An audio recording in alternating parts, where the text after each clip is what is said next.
Salut Corentin, merci d'être là aujourd'hui pour parler de ce que tu fais. Salut, merci de m'inviter. Avec plaisir. Je précise aussi qu'il y aura une autre session un peu de ce type-là dans les temps qui viennent sur le côté animation, parce que c'est un peu les deux gros piliers. Et parce qu'en fait, tu as commencé à dessiner, on va dire, un peu sérieusement il y a quelques années seulement. Si je me trompe pas, tu disais que ça faisait 4 ou 5 ans. Ouais, c'est ça, ça va faire, là, ça va faire 4 ans. En gros, mon père, il est illustrateur de BD, il fait de la BD. Et c'est vrai que depuis petit, en fait, quand j'étais petit, je voulais vraiment pas faire comme lui. Mhm. Je voulais vraiment pas faire de la BD, je voulais pas faire du dessin et tout. Donc, je dessinais quand j'étais petit, à l'école primaire. Après, je dessinais un peu au collège, dans les carnets, tu sais, dans les coins des cahiers. Mhm. Après, j'ai complètement arrêté de dessiner, pendant un long moment. Et en fait, du coup, je me suis retrouvé en bac technologique, donc rien à voir avec le dessin Ouais. et l'animation d'ailleurs. Et j'avais eu la chance quand même d'avoir fait mon stage de troisième au collège dans un studio d'animation à Arles. Il s'appelle Tu nous as pas vu et j'ai fait mon stage d'observation là-bas, mais bon, j'étais pas du tout intéressé par le métier, quoi. Genre, j'étais là, je sais plus, Et il faut comment faire ça se moins. fait que tu es arrivé là alors? Parce que c'est souvent quand on veut faire un stage aussi tôt, on va dire, dans l'animation, parce qu'en troisième, souvent tu trouves un Ouais. truc un peu comme tu peux. Quoi. Moi j'avais été dans une imprimerie, je me suis dit, il faut des images, ça passe et tout. Mais pour trouver un truc d'animation alors que t'étais même pas forcément à fond dedans à ce moment-là, comment t'as trouvé ça? Ben, en fait, c'est que l'un des co-gérants du studio est le parrain de ma sœur. Bon, j'avoue, j'ai un peu de la chance Hmm. là-dessus aussi. Ok, ouais. Et c'est un ami d'enfance de mes parents. Et en fait, justement, ils sont trois cofondateurs. Donc, il y a Mathieu, donc le parrain de ma sœur, Thomas et Marc Rius. Hmm. Et en fait, c'est des potes d'enfance en fait de mes parents. Ils se connaissaient pas mal. Donc, du coup, en fait, quand j'ai dit, ouais, il faut trouver un stage, ben, mon père, il a envoyé un message aux collègues. Et du coup, bah, j'ai pu Ok. aller comme ça, mais j'étais pas du tout intéressé ouais, à ce moment-là. En fait, j'ai plus fait le stage pour dire, OK, c'est bon, je valide mon stage et Hmm. voilà, c'est bon. Du coup, après, je suis arrivé en bac technologique STI 2D Hmm. et en fait, j'étais dévoué à faire des métiers d'ingénieur, tout ça et tout, et ça me plaisait pas du tout. Genre, les cours, je suivais pas, j'écoutais rien, Hmm. j'étais hyper actif, hein, ça m'intéressait pas du tout.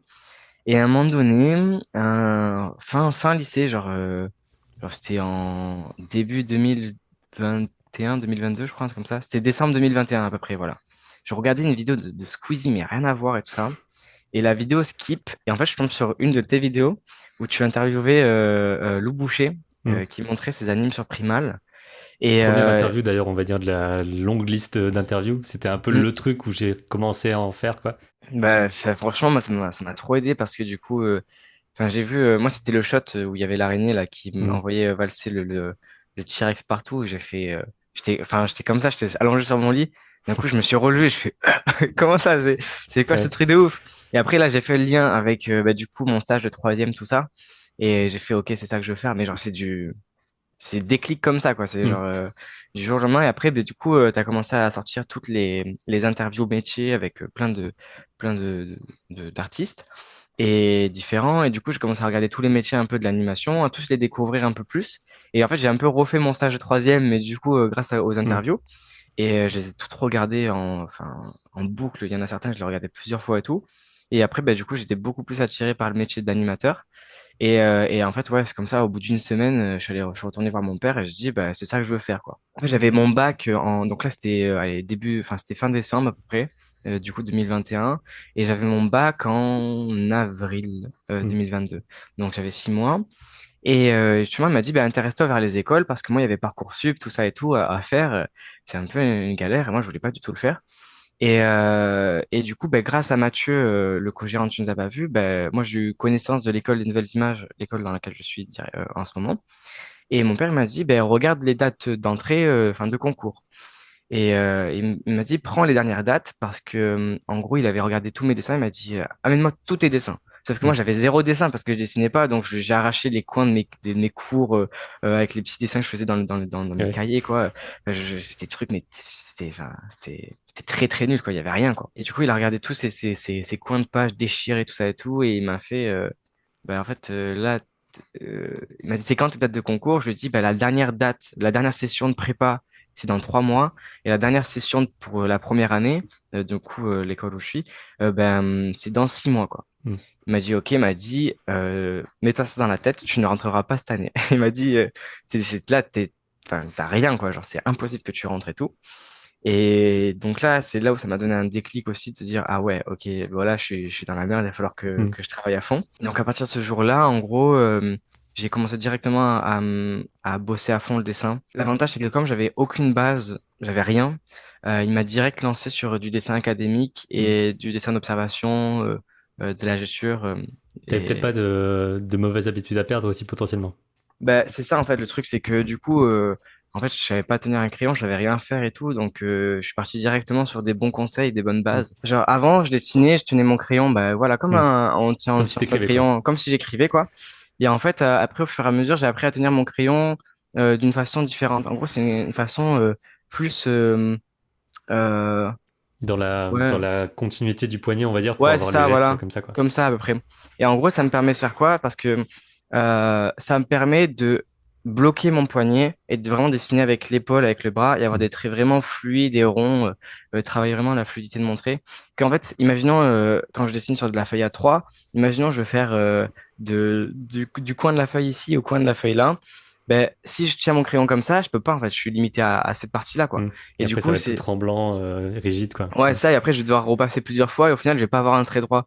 Que si je tiens mon crayon comme ça et que je dessine avec mon épaule et pas avec ma main ou mes doigts avec mon poignet, genre, je bloque tout ça et je dessine vraiment avec l'épaule, ben, je peux Hmm. faire vraiment un trait droit comme ça et avoir une plus grande amplitude. Et du coup, au début, c'est hyper compliqué de réapprendre à tenir mon crayon comme Ouais. ça. Donc, ça m'a aidé vachement à progresser et justement à pas avoir des mauvais réflexes dès le début à oublier. Et du coup, je faisais du dessin d'observation, je dessinais dans le train. En fait, je prenais le train pour aller à mon lycée. Et du coup, je dessinais les gens dans le train. Quand Hmm. j'attendais l'ouverture du portail, pareil, je dessinais partout et tout. Et après, j'ai passé mon concours à la prépa. Et donc, en fait, il fallait juste envoyer un portfolio. Il fallait juste envoyer un portfolio. Et après, ça, on avait un entretien Hmm. pour savoir un peu qui nous apprennent à nous connaître et tout. Et moi, j'avais l'avantage, j'avais eu une journée porte ouverte la veille de mon rendu. Et donc, du coup, la veille, j'ai pu aller montrer mon portfolio à la journée porte ouverte au même prof qui m'avait fait l'entretien. Et du coup, il me connaissait déjà un peu de vue quand j'ai fait l'entretien avec lui. Donc, on a parlé, tout ça et tout. Il m'a fait deux, trois retours. Et je lui dis, parce que là, ça faisait 3 mois que je dessinais. Et je lui dis, est-ce que je peux passer le concours première année pour tester? Il m'a dit, bah écoute, parce qu'en fait, il y a des écoles où tu peux passer un concours par promo, en fait, par année. Hmm. Genre, tu peux pas faire plusieurs Plusieurs concours, tout ça et essais, tout. Ouais, tenter plusieurs la essais, ouais. première et au pire, t'as la prépa, un Ouais, truc c'est comme ça, ça. voilà. Hmm. Genre, il y a certaines écoles, tu peux pas faire ça. Ils m'ont dit, ouais, mais en vrai, tu vas payer 80 balles en plus parce que c'est payant. Et tout ça. Et genre, en fait, honnêtement, là, avec ton niveau, tu m'as l'air motivé, mais on n'est même pas sûr que tu passes en prépa, quoi, parce qu'il y a du monde et tout. Donc, il m'a dit ça un peu. Hmm. Puis là, j'étais, ah ouais, ok. Et ça m'a pas démotivé. Et je dis, ok, bah écoute, si je peux, je vais tenter quand même le concours. Donc, du coup, il me restait 3 mois pour tenter le concours première année. Ouais.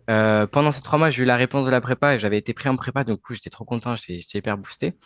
Et du coup, j'ai continué à dessiner comme ça à fond, bah, tous les soirs et tout, à faire du dessin académique, donc du dessin d'observation dans le train, des gens et tout en tradi. Et après, en fait, au bout des trois autres mois, j'ai passé mon concours en première année. Et là, en fait, du coup, on avait une épreuve au début avec 5 exercices. On avait une semaine pour faire les 5 exercices. Donc, c'était des exercices. J'avais un dessin en autoportrait à faire. Hmm. J'avais un exercice de photographie où je vais faire sur le thème de l'autoportrait. Et j'avais un exercice de dessin académique où je devais mettre en place certains éléments qu'il m'avait dit.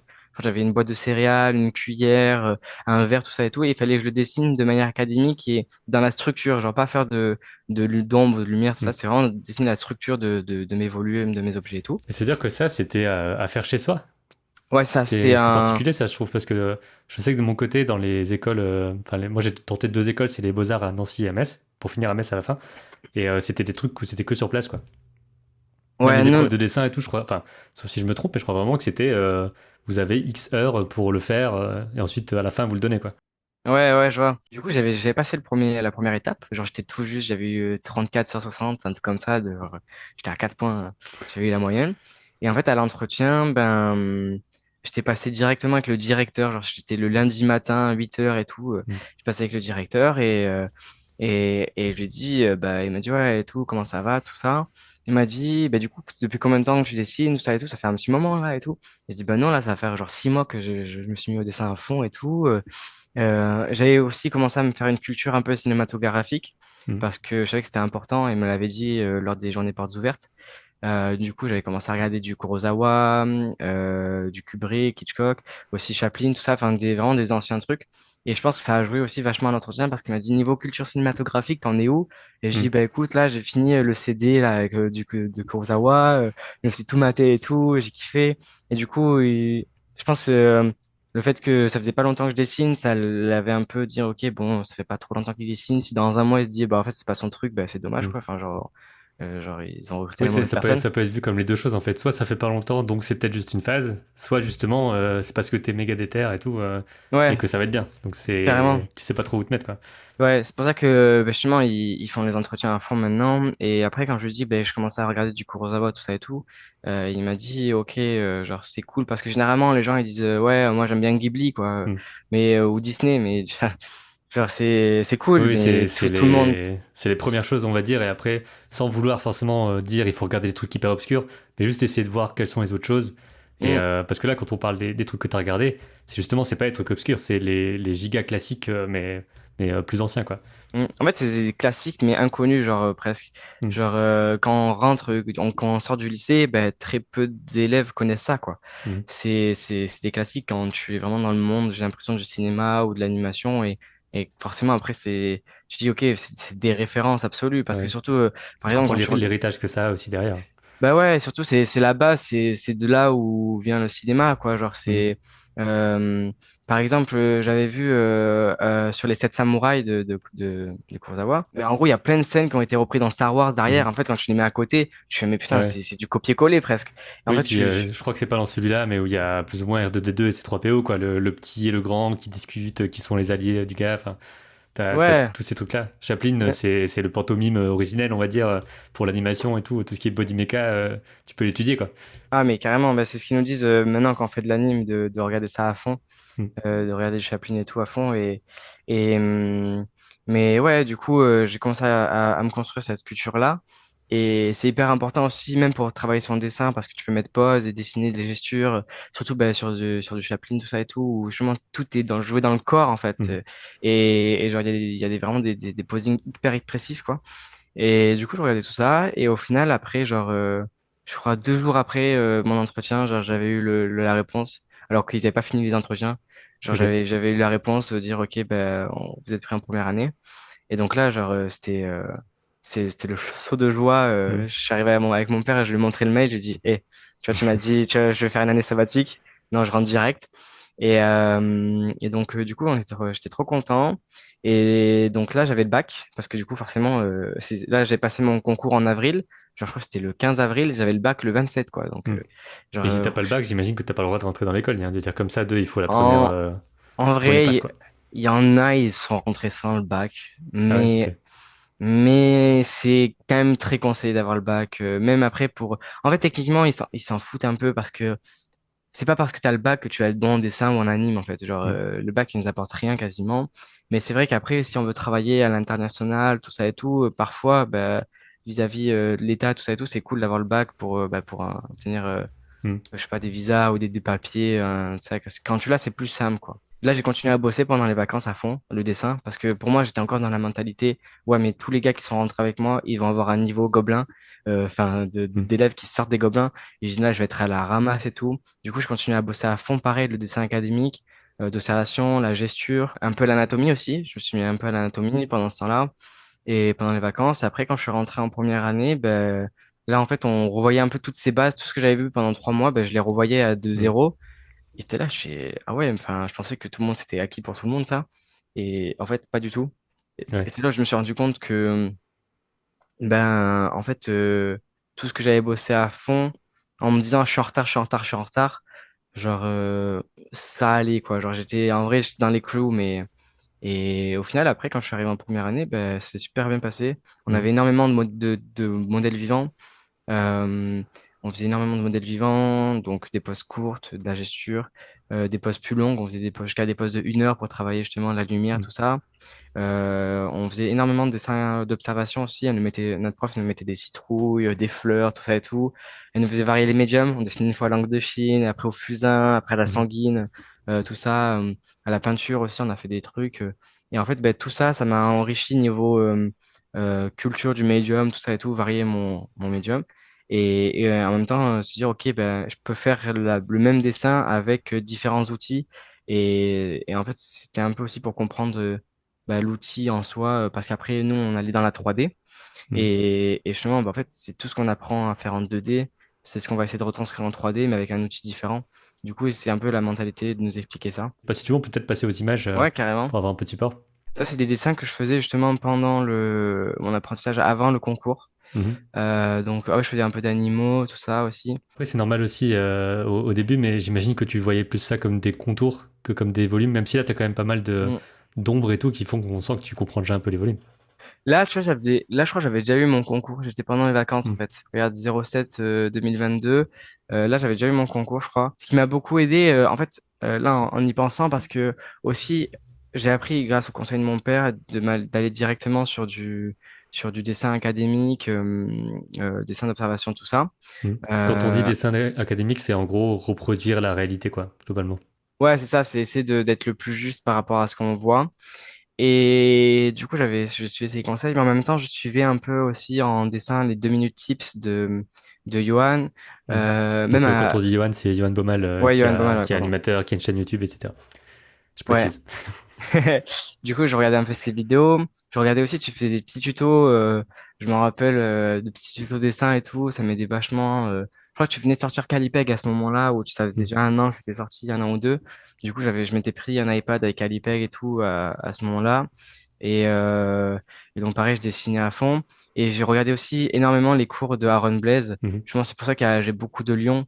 C'est parce que du coup, il m'a fait énormément aimer les félins, tout ça et tout. Du coup, j'essaie de les dessiner à fond. Bah, voilà, ça, c'est des cours Ouais. d'Aaron Blaise, cours d'anatomie sur les ours, tout ça. Là, c'était mes premiers écorchés en anat. Et donc, à ce moment-là, comment est-ce que tu te renseignes là-dessus? Est-ce que tu as un livre de médecine et tout? Est-ce que tu te renseignes juste en ligne? Parce qu'il n'y a pas forcément de choses très faciles d'accès, enfin, je veux dire, explicatives pour les Hmm. dessinateurs, j'ai l'impression. Ben là, en fait, c'est que je pense qu'il y a des trucs comme ça où là, c'était juste une photo que j'avais repris et j'avais juste recopié la photo. Là, ouais, j'avais juste recopié la photo. Après, il y avait je crois que j'avais un livre. En fait, mon grand-père, il faisait de la peinture Mhm. et Donc, il y a quand même une filiation pas mal marquée ouais, là. c'est vrai. Ouais. Et du coup, j'ai hérité de tous ces livres bah, de dessins, d'anatomie, tout ça et tout. Il avait un livre. Alors, j'ai oublié le nom du gars qui fait ça, mais si je le retrouve, je te l'enverrai. Et et là-dedans, il montrait toute l'anatomie du corps, quoi. Je lisais beaucoup ce qu'il faisait. Après, j'ai découvert les morphos, des trucs comme ça et tout. Mhm. Là, c'est des petits trucs. Mais ça, c'était quand? Est-ce que j'ai noté la date? Ça, je pense que c'est après mon concours. À ce moment-là, j'avais déjà. Là, je dessinais déjà depuis un bon moment. Et quand tu fais des exercices comme ça, tu te dis, parce que là, tu es encore au lycée à ce moment-là, c'est ça? Hein. ouais, là, j'étais. Ouais, ça, c'était pendant les vacances, Ok. pendant le lycée. Donc, est-ce que tu te Euh, décomposes en disant, aujourd'hui, je fais de l'anatomie, demain, je fais des animaux, enfin, ou est-ce que c'est juste, qu'est-ce que je fais ce soir, et voilà. En vrai, ah, ça, c'est justement ça, c'est quand j'ai commencé à dessiner. Tu vois, je faisais des trucs très rapides et après, je faisais des trucs de 1 heure. Hmm. Mais en fait, non, j'allais au feeling. Je me disais, bah là, j'ai envie de faire ça, je fais ça. Et c'est vrai que quand j'étais dans cette phase apprendre le dessin, justement, pour mon concours, j'étais vraiment dans. J'y vais au feeling, quoi. Genre, au début, je faisais énormément de gestures parce qu'il fallait que je débloque mon trait, il fallait que j'ai du mouvement, Hmm. tout ça et tout. Après, j'essayais de travailler un peu mes ombrages et tout ça, mais genre, comme j'avais pas. En vrai, dans les proportions, là, j'ai l'impression que ça va. Mais comme il me manquait énormément de finesse dans mon trait et tout ça, genre, je perdais plus de temps à faire de l'ombrage qu'autre chose, alors je pouvais faire de la gesture et tout. Mais j'ai Juste travaillé un peu mon rendu. pour expliquer vite fait ce que c'est la gesture, en gros, c'est des dessins qui sont le plus souvent rapides. En gros, on va dire c'est jusqu'à 10 minutes peut-être, et qui sont Mm, censés capturer plus un mouvement plutôt qu'un corps en lui-même, quoi. Enfin, c'est en traçant une ligne d'action, en ayant une silhouette précise et de sortir de l'action, plutôt que de faire une statue rigide parfaitement faite. ouais, Pour enfin, résumer grossièrement, quoi. carrément. Je vais en avoir un peu après, là. En fait, comme j'ai un dossier avec tous mes trucs, mais genre pas trié. Hmm. Là, par exemple, tu vois, je suis en décembre, 29 décembre 2021. Donc Ouais. ça, c'est un des premiers, justement, que j'avais fait. Euh, au début, quoi. Et je vois, là, j'étais vraiment dans. Mais là, je passais 2, 3 heures sur le truc, histoire d'avoir les proportions, d'éduquer mon œil, tout ça et tout. Et au final, En vrai, quand je le revois comme ça, je me dis, ça va quand même. C'était pas trop mal. En fait, c'est Euh, au niveau texture, au niveau du trait et tout, c'est cool. C'est juste il y a le côté épaules qui ont l'air attachées bizarres et des disproportions un peu, mais Ouais. je pense que c'est peut-être aussi le truc de, c'est le cas aussi le plus souvent. J'ai fait ça plein de fois et des fois je le fais encore, de pas assez bien poser la base avant de finaliser quoi. Tu Mais poses un truc, tu dis ouais ça passe, et après tu commences déjà à faire des ombres et tout, alors que le truc il est pas encore tout à fait bien. c'est ça, en fait, c'est que je dessinais, en gros, là, à ce moment-là, je comprenais pas que, par exemple, mon drapé, mon vêtement, il se posait sur un volume. J'avais le Mm. volume de mon avant-bras derrière, de mon coude qui devrait passer là. Et en fait, techniquement, mon bras, il devait passer là pour arriver à l'épaule, tout ça. Et je comprenais pas, moi, je voyais juste le vêtement, du coup, je disais, ah, vêtement, j'ai dessiné vêtement. Et Ouais. en fait, justement, c'est là où la gesture et le dessin académique, alors, je vais en avoir du dessin académique, je vais vous montrer. Donc là, pareil, c'était des poses un peu plus courtes. Attends, je vais essayer de mettre en grand comme ça. Là, on était vraiment ça, c'est mes premières gestures, justement, Mm. où j'ai vraiment travaillé mon mouvement. Mais pareil, j'avais un trait très en épi de blé, quoi. Je recherchais vachement mes trucs. C'était pas très fluide. Euh, Non, on sent quand même déjà vachement enfin surtout dans celui en bas à gauche là, il y a un truc très vivant dedans, je trouve. On a l'impression de le voir en transparent avec un peu les os en dessous et tout. Ouais, ouais, c'est vrai un peu. Mais en fait, quand je le regarde, par exemple, il y avait plein de trucs où je dessinais, je faisais des patates un peu. Et j'avais pas Mm. de rythme graphique, j'avais rien. Je le cherchais un peu. Après là, on Et précise aussi que forcément c'est toi qui juges tes propres dessins, donc tu vas forcément être plus ouais, c'est sévère. vrai. Mais de l'extérieur, en tout cas, voilà, c'est déjà pas mal solide et tout. Vous inquiétez pas, on dit pas que c'est nul des dessins comme Mm. ça non plus. Si vous faites des dessins comme ça, c'est déjà que vous avez un niveau. Pas qu'on Mais dise là, ça c'est la base, genre tout le monde est censé savoir le faire. Enfin, il y a des gens qui sont pas encore à ce niveau-là, quoi. Donc j'essaie de temporiser le truc. ouais, c'est vrai un peu.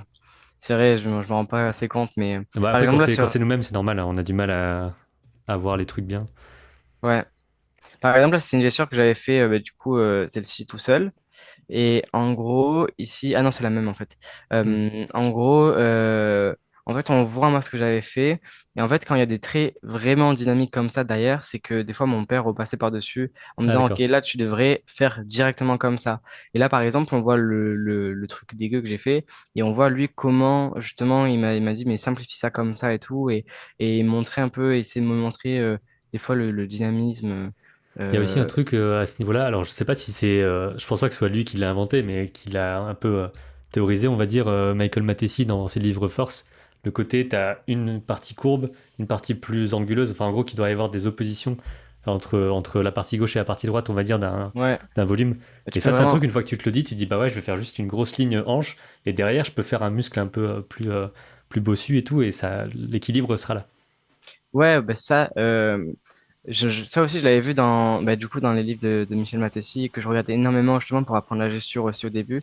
En fait, c'est vrai que j'avance en racontant l'histoire, plus je me dis, ah, mais c'est vrai qu'il y avait ça aussi, il y avait Hmm. ça et tout, il y avait Ouais. tellement de trucs. Je pense que ça fait que 4 ans, donc c'est pas hyper loin, c'est pas hyper loin, quoi. Mais en fait, j'essaie de bosser à fond j'essaie de garder le même rythme que quand j'avais commencé à préparer mon concours. Hmm. Je garde le même rythme, même pour faire de la 3D, tout ça et tout. Du coup, c'est vrai qu'il y a tellement de trucs qui se passent qu'il y a des trucs que j'oublie, qui sont tellement Ouais. lointains. Mais ouais, il y a ce côté-là, de droite, un peu contre courbe. Bon, là, je fais la souris, mais genre, d'avoir un truc vraiment droit et d'avoir des volumes qui... Justement, là, moi, Mathis, il en parle bien, mais là, je sais pas si on va voir, Ouais. mais j'ai... Il y a une sorte de symétrie sur Ouais, il y les a une deux sorte de endroits, quoi. symétrie, ouais, comme ça, sur mon volume. Du coup, genre, ça casse la dynamique, même ici. Et ça, c'est vraiment des trucs que mon père essayait de m'expliquer au début, que je comprenais pas, hein, parce que je me dis, mais de quoi il me parle? Le biceps, c'est comme ça, quoi, le biceps, hein.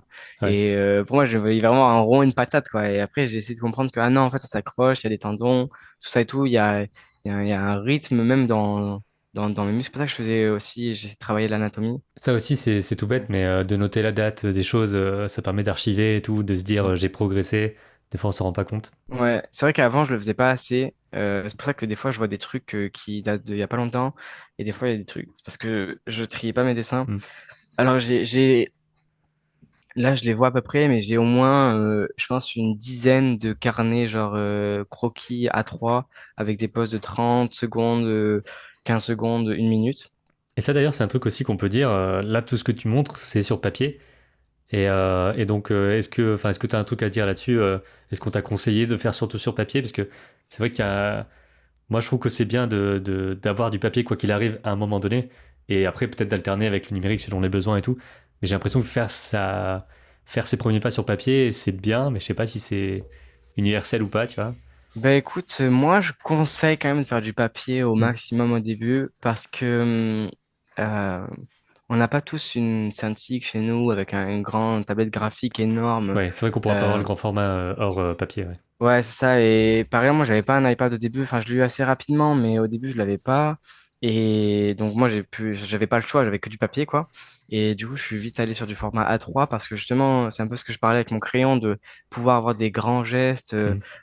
et être fluide. C'est justement, sur du grand format, on peut travailler ça. Sur du papier, en plus, on a la sensation de, du trait et du papier, du grain du papier. Mm. Et justement, en fait, en tenant notre crayon comme ça, il y a une vidéo de Proco qui en parle Ouais. justement de comment tenir son crayon.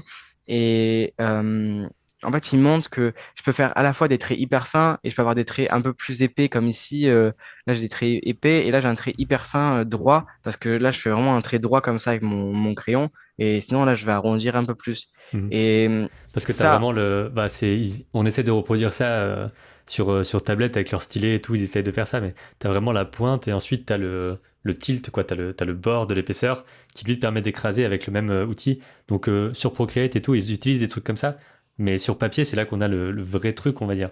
hum, T'as vraiment le ressenti de la maîtrise de ça. Et je trouve un des artistes les plus impressionnants là-dessus, bah, qui est déjà passé chez Proco notamment, c'est Glenn Villepou qui est super fort là-dessus. hum, Et tu sens que le mec, il dessine depuis 50 ans, tu vois, enfin, voire plus. Et il y a vraiment un truc de son trait, il a l'air de le. Il tient son crayon, mais vraiment, c'est à la fois léger, à la fois très appuyé. Puis il trace des trucs en 2 secondes et t'es genre, waouh. Et je trouve que c'est un des trucs les plus clairs ça te donne l'impression que c'est facile. Et après, t'essayes et tu vois que ça l'est pas, mais ça te permet de t'entraîner dans un sens. hum. Ouais, en fait, c'est ça, c'est que tu peux à la fois relâcher ton crayon et le serrer, appuyer certains traits.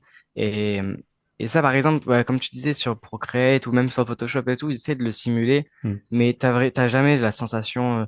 Par exemple, sur Photoshop, là, quand je fais des gestures maintenant pour des lives ou quoi, mais en fait, je le sens que genre, des fois, je suis limité dans certains traits Hmm. et je suis obligé de repasser en plus à fond. Enfin, il y a aussi un truc qui est je trouve un peu pénible avec le numérique, c'est le contrôle Z, quoi. J'ai Hmm. toujours tendance à faire un contrôle Z, à me dire montrer il est pas bon, il est pas bon, pas bon, que en tradi, montrer il est pas bon, j'ai pas le temps de gommer parce que je suis devant du modèle vivant et le gars il va pas tenir la pause 15 minutes, enfin Ouais. des fois, mais pour certaines pauses non, donc du coup, euh, genre là je suis obligé d'aller à l'essentiel et d'apprendre à aller à l'essentiel en fait. Euh, Et je pense qu'on peut peut-être redire aussi ce conseil-là, en gros, on peut s'en servir plus tard, je pense que c'est pas grave et tout ça, mais de un peu oublier la gomme, globalement. Et moi, j'étais carrément, enfin, quand je fais du dessin d'observation, souvent c'est carrément au marqueur, quoi. Il y a juste impossible à gommer. Mais je fais peut-être pas assez de crayon et de fusain, il faudrait que je m'y remette un petit peu là-dessus. Mais de se dire, s'il y a un trait qui est pas bon, bah, je le ferai mieux sur le prochain dessin, ou alors j'essaie de tracer un peu au-dessus, mais pas trop non plus, mais d'essayer de reformer éventuellement. Mais de se dire, c'est pas chaque trait qui est important, quoi. C'est plus le global. Je sais pas comment le dire, mais. Ouais, ouais, en fait, faut pas se dire, ouais, c'est un peu comme t'as dit, genre, il faut pas se focaliser sur un trait et tout, il peut y Mm. en avoir des pas bons, mais en fait, c'est ça l'avantage aussi de la gestion et tout, c'est que vous avez vu, vous faites une session de une demi-heure, imaginons rien qu'une demi-heure avec des pauses de 1 minute, vous avez fait 30 dessins déjà. Et se dire, ok, il y en a un qui est pas bon, ben, ça, c'est sûr et certain que sur les 30 dessins, il va y en avoir au moins 25 qui vont pas être vraiment bons, et il y en a 5 que vous allez pouvoir sélectionner. Mm. Mais l'avantage, c'est que si vous refaites une session de dessin le lendemain de 30 minutes, vous avez encore 30 nouveaux dessins, et les 25 qui étaient pas bons la veille, ben, vous les oublierez quasiment parce qu'il y en aura 5 nouveaux. Et moi, j'essaie vraiment de voir comme ça. Alors, faut pas les oublier dans le sens où faut se dire, OK, là, je faisais cette erreur-là. Maintenant, je vais essayer de plus la faire et de me la rappeler pour plus la faire. Mais faut pas se faire se culpabiliser de se dire, ah ouais, mais tous mes dessins sont pas bons. Mm. Ben, moi, si je regarde mes carnets sur 300 dessins, s'il y en a une vingtaine qui sont vraiment bien, je suis content, quoi. Genre, et encore une vingtaine, c'est énorme. Il y en a énormément qui peuvent être bons dans un ensemble, mais un élément qui va faire en sorte que mon dessin va plus marcher parce que j'ai. Mais c'est pas grave parce que c'est ça la gesture aussi, Hmm. c'est d'apprendre à maîtriser ça, à maîtriser la pose, l'expression, ce qu'elle raconte, et et après voilà, après en animation, l'avantage c'est que techniquement vous aurez après plus de temps pour peaufiner vos posings et les faire marcher quoi. Nous ce qu'on veut c'est les faire marcher en 30 secondes et c'est sûr que si tu passes 1 heure sur le dessin, tu le feras pas marcher enfin, tu le feras marcher d'une manière Ouais. différente, quoi. Et, C'est vrai et que c'est vraiment du pur entraînement pour le coup. Bah, après, c'est aussi une pratique, donc ça peut aussi être relaxant, etc., dessiner comme ça. Mais le fait de dessiner vite, j'ai pas de comparaison, mais ça doit être dans d'autres choses aussi, peut-être dans du sport ou quoi, je sais pas. Mais le fait de faire un truc vite souvent, ça fait qu'une fois que tu as le temps, tu sentiras un peu plus la.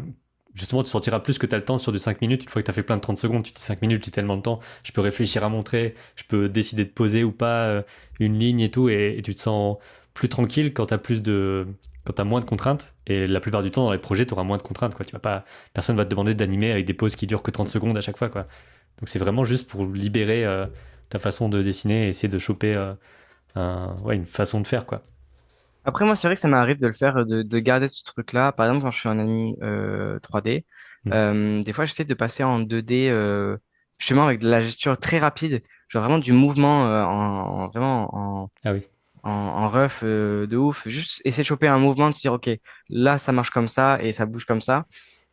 Et par exemple, je l'ai fait sur mon film avec le chevalier.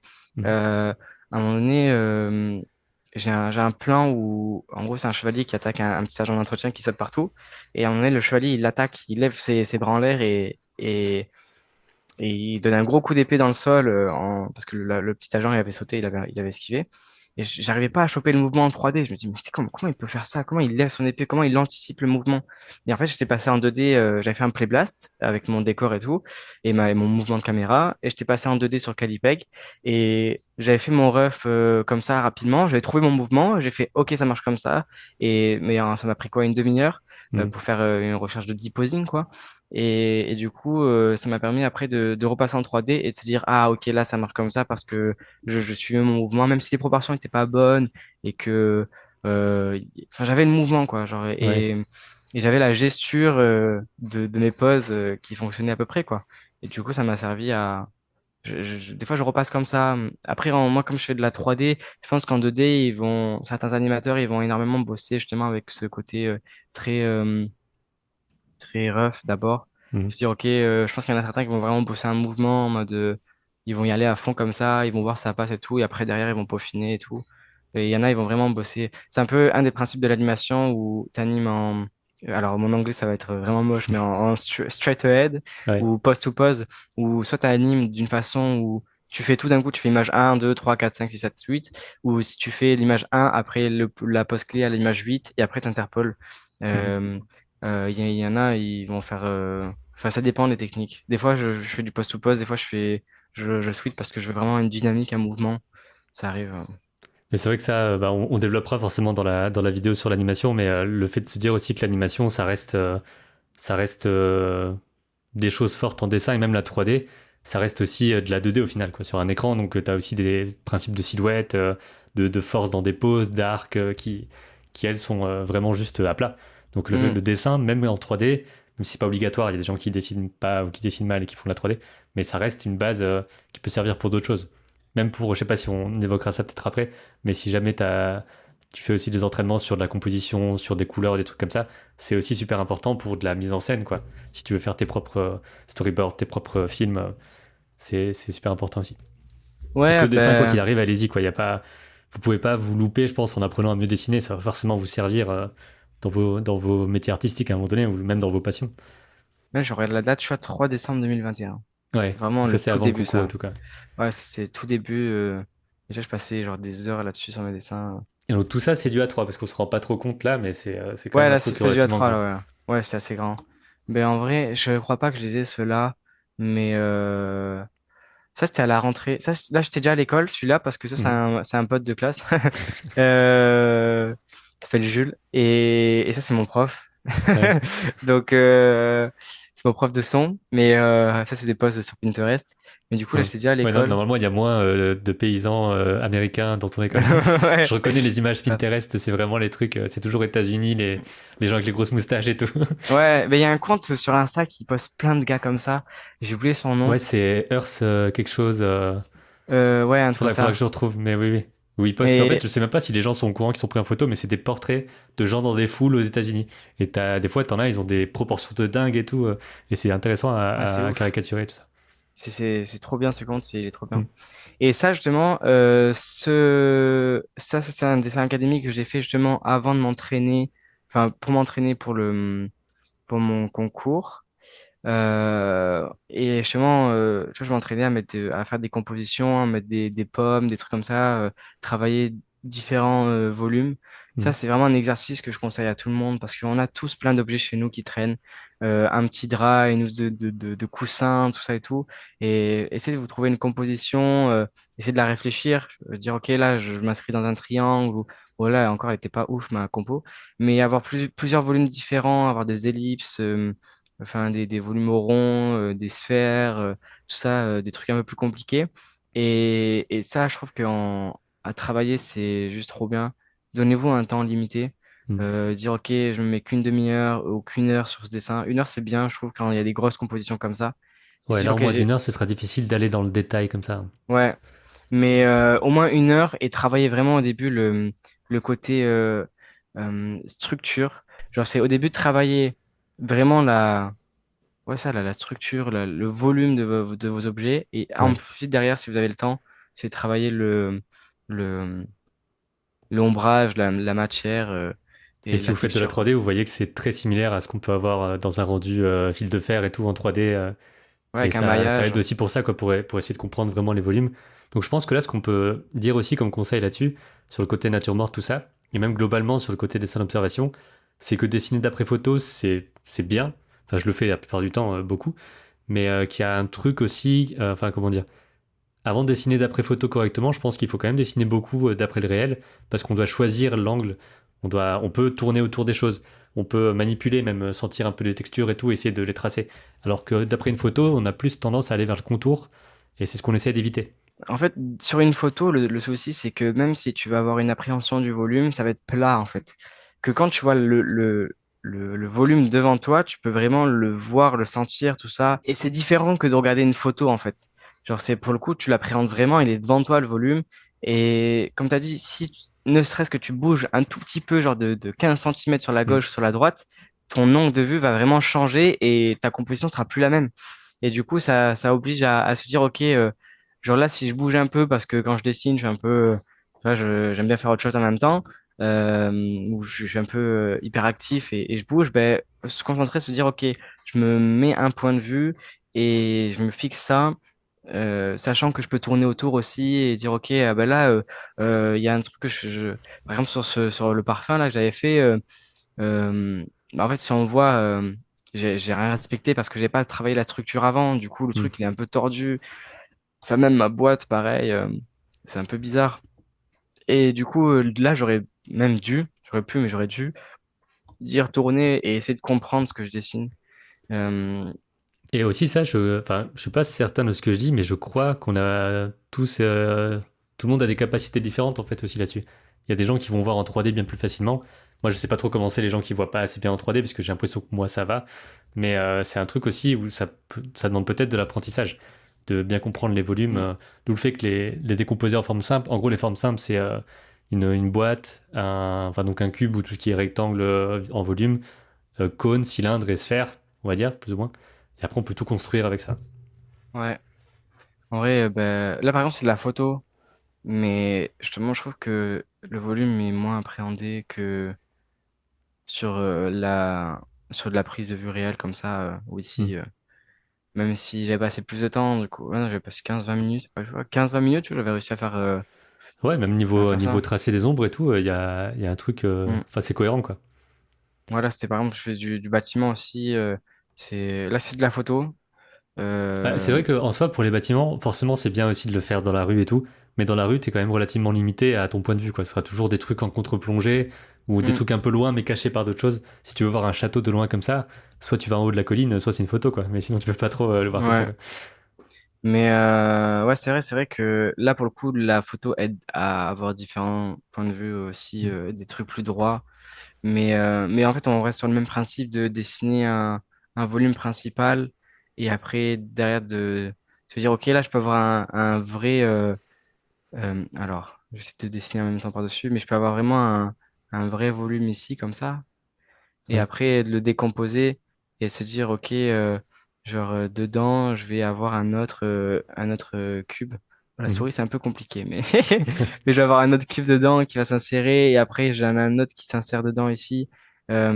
Et, Et de comprendre et la perspective des choses aussi, le c'est fait qu'il y a ça. deux points de fuite, que les choses partent. Enfin, Ouais, un des qui vont trucs les vers plus là-bas. compliqués à prendre en compte, parce que des fois on se rend pas compte que nos traits ils vont vers le haut, alors que clairement dans la perspective ils sont censés pencher vers le bas pour se Mm. réunir plus loin.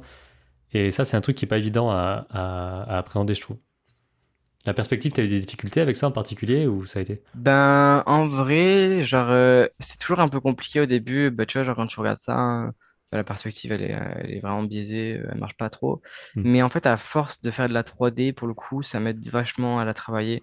Euh, du coup, ouais, en fait, à partir de la première année, nous, on a commencé à faire des premiers cours de 3D, tout ça. Donc là, pareil, j'étais travaillé d'autres membres donc des pieds et tout. Mais du coup, la 3D, ça m'a énormément aidé à comprendre mon volume euh, et la perspective en fait. Parce qu'en gros, par exemple, quand j'ouvre Blender, j'ai direct un cube, quoi. Et donc, Hmm. je tourne autour et c'est bon, genre, je vois mon cube dans 150 Ouais. manières différentes et je sais comment il réagit et tout. Et à force de faire de la 3D, ben, ça aide vachement à la travailler. Donc, ça, je conseille, même si vous voulez pas faire de la 3D plus tard, installez-vous, enfin, Blender, c'est gratuit. Et, et un peu comme tu as fait, par exemple, pour ton court-métrage sur Mhm. Calipeg, de se dire, OK, ben, je me mets un blocking avec trois cubes pour faire un bâtiment là, une tour là-bas et tout et se dire, OK, ben là, je vais mettre de cette perspective-là en 3D pour après la dessiner en 2D, et d'avoir un truc un peu plus juste. Et, C'est et je ça. trouve que Essayer d'alterner les deux, peut-être aussi, enfin, de faire à la fois de la perspective classique, on va dire, où on trace un peu les trucs.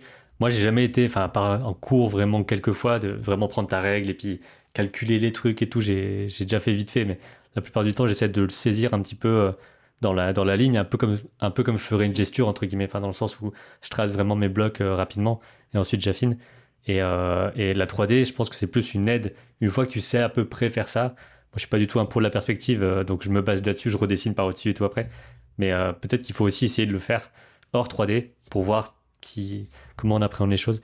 Et pour ça, il y a des vidéos sur la chaîne, bon, c'est en anglais, mais sur Modern Day James, qui montre bien comment il fait des formes simplifiées pour ensuite faire des décors et tout. Donc ça peut être un truc aussi. De toute façon, là, on va essayer de dire plein de ressources hmm, qu'on a en tête, mais il y a énormément de choses, hein. Là, sur YouTube, il y a tout ce qu'il faut. Il y a beaucoup de choses gratuites et tout.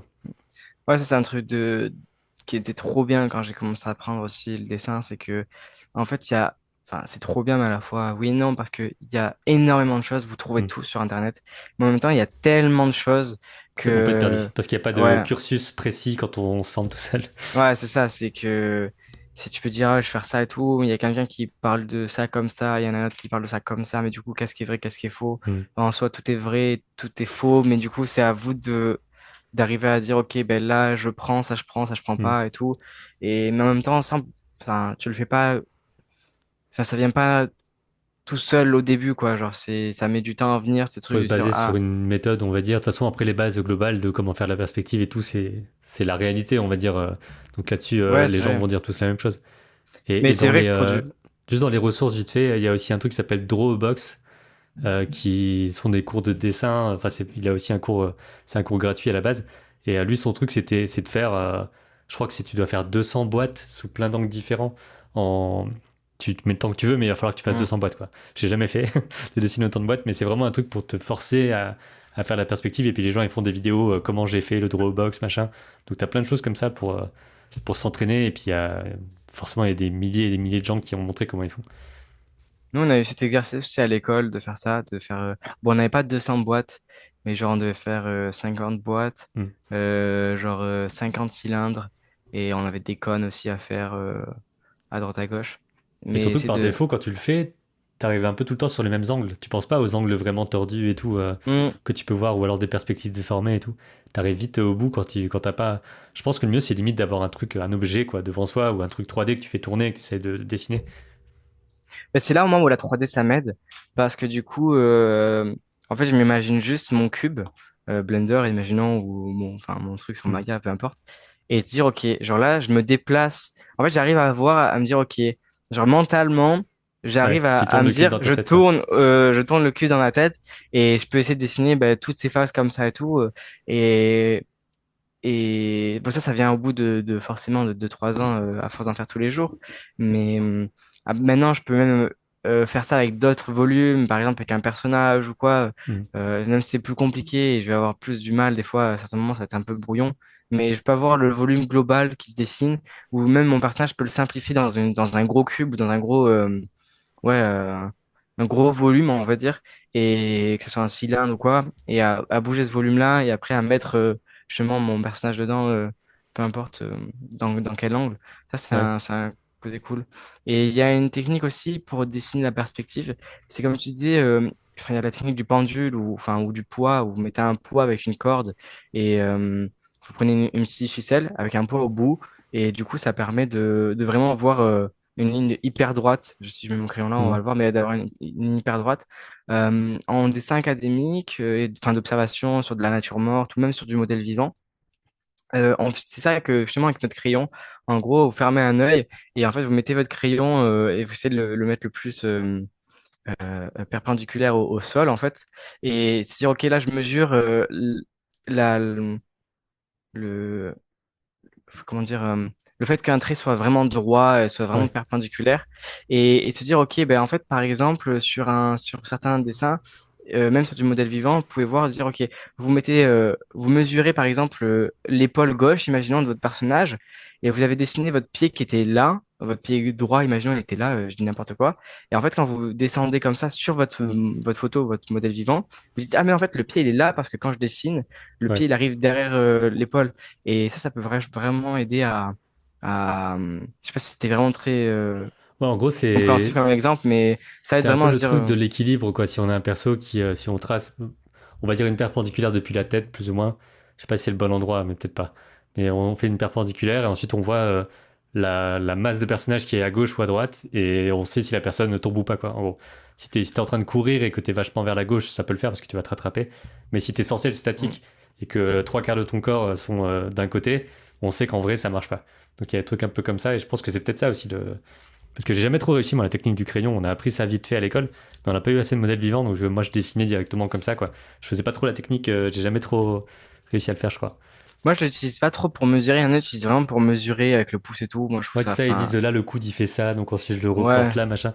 Peut-être que j'ai le truc, ouais, peut-être que je vois un peu différemment les choses et que je me dis, mm, j'arrive à identifier des points dans l'espace en me disant, souvent, je vais dessiner, je sais pas, je vais mettre la ligne bassin, la ligne épaule, je vais placer coude, poignet, genou, pied, et après, je vais réussir à placer comme ça, donc je vois un peu les écarts que ouais, je ouais, dois tu fais un reproduire peu et ensuite je trace mes lignes, en gros quoi. tu fais au feeling, ouais. Bah ouais, Ouais, moi, c'est c'est vraiment ça. ça, les proportions, c'est vraiment au feeling. Mais c'est vrai que cette technique, ça aide à dire, OK, là, j'ai un élément du corps, comme tu as dit, qui va être plus déporté vers la droite ou vers Mm. la gauche, ou plus devant, plus derrière, si tu mets ton crayon comme ça. Tu diras, ah, mais là, mon pied sur le sol, vu qu'il y a la perspective, j'ai un pied là, ben, mon autre pied, il va être plus par là, parce qu'il va être plus loin dans la perspective. Il va pas Ouais. être sur la même ligne du sol. Et ça peut aider, même si vous le faites pas avec le crayon, genre, si vous le faites, vous essayez de le voir. Mm. C'est-à-dire, vous tracez une ligne comme ça, par exemple, ça c'est l'avantage du numérique sur Photoshop ou sur Procreate, tu peux vraiment tracer des lignes droites parfaitement par rapport à notre feuille. Et ça peut aider. Sur la photo là, si je trace une ligne totalement droite de ce point-là, imaginons, ben en fait, on pourrait croire que ce point-là et celui-là, ils sont au même niveau presque, alors que lui, il est plus haut parce qu'il est plus Mm. loin dans le volume. Et c'est vraiment de se tracer ça. Et en fait, on peut le faire vraiment partout. C'est-à-dire, peut-être que j'ai dessiné ce trait-là, j'aurais pu le faire là, imaginons.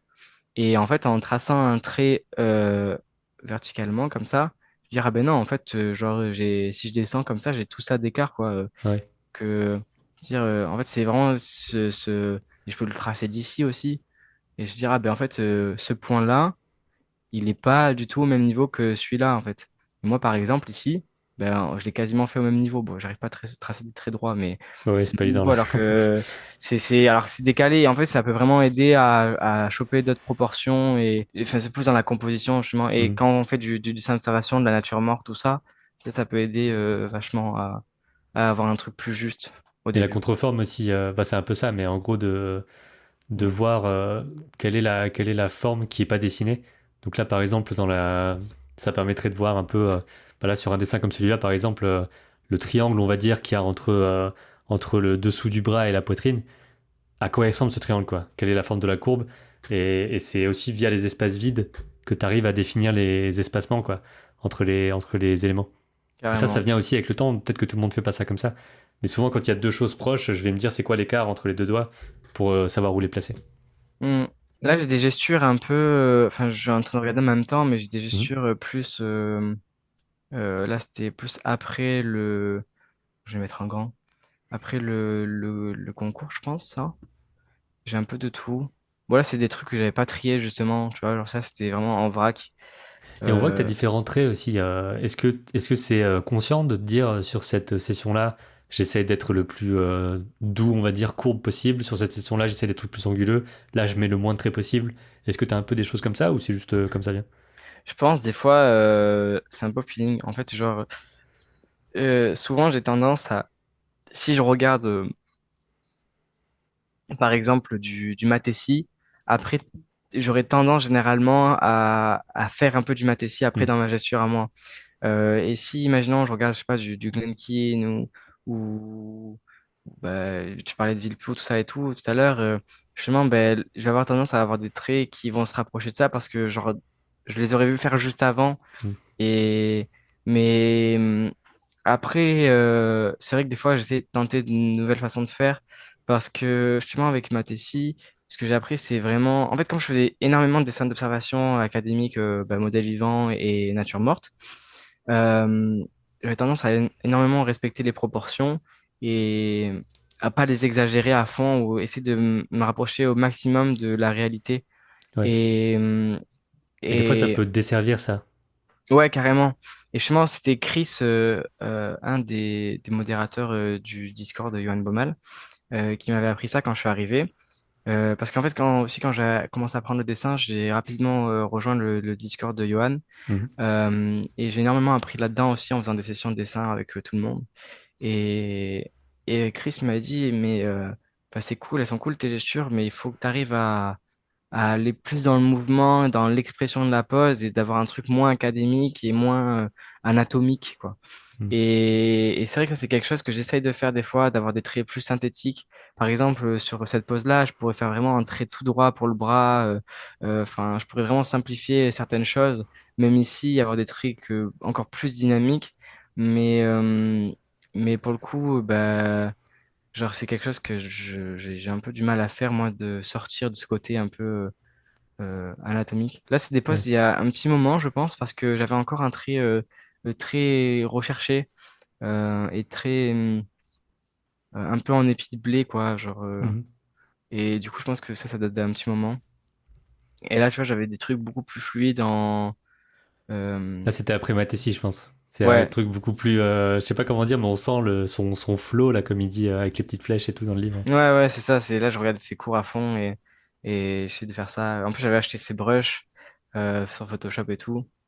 Et Et d'ailleurs, là, j'ai. on est passé à du numérique, effectivement, dans les dessins. Ouais, là, je faisais énormément de numérique. J'ai travaillé bah, le rendu. Ça, c'était Là, c'est le souvent. gars en slip et en casquette, quoi. C'est marrant. Mais en fait, je crois que lui, il est hyper connu sur Line of Action. Il est tout le temps. Ouais, non, mais c'est vrai Ouais, que c'est aussi les mêmes gens à chaque fois. Et je sais que j'avais fait le tour à un moment donné un peu de Line of Action. Peut-être qu'ils ont remis des choses depuis. Aussi, je peux conseiller un truc. Il faudrait que je retrouve le nom. Mais t'as une chaîne YouTube de gesture qui est gratuite, quoi, qui s'appelle. New Alors, Master Jess. Academy, je crois. Non, bah, il y C'est a ça ça? aussi, ouais, effectivement, du Master Academy où ils ont aussi des cours payants et ils ont des moments gratuits sur YouTube. Là, moi, je pense à Jess, comme gesture Ges, Ok. Draw Party. Et là, par exemple, il y a un truc 21 minutes avec une personne qui pose en 1 minute, 2 minutes, 5 minutes. Et je crois que c'est japonais au départ, mais je suis pas sûr. Et donc ça, c'est un truc où tu as comme ça des petites sessions de 20 minutes et t'as rien à faire, quoi. Il y avait Croquis Café aussi qui faisait ça, mais après Mm. ça a été bloqué sur YouTube, ils sont partis sur Vimeo, après tu avais une version où tu pouvais t'abonner, je m'étais abonné un petit moment. Et l'idée, c'est de, en gros, si tu peux pas avoir de cours de modèle vivant près de chez toi, essayer de reproduire ça, c'est-à-dire tu choisis pas les pauses, tu as un temps limité, et dans l'idéal, la personne, elle bouge aussi, et c'est une vidéo. Enfin, moi, je trouve que c'est pas mal aussi de voir les petits mouvements et tout, et d'avoir une lumière pas complètement figée. Mm. Voilà.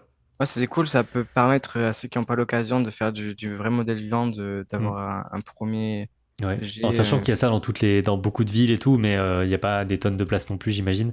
Et aussi, le modèle vivant, à la base, c'est du nu. Et on peut aussi vouloir faire du gesture sur des gens avec des vêtements et tout. Et ça, sur YouTube, il y en a pas mal. Ouais.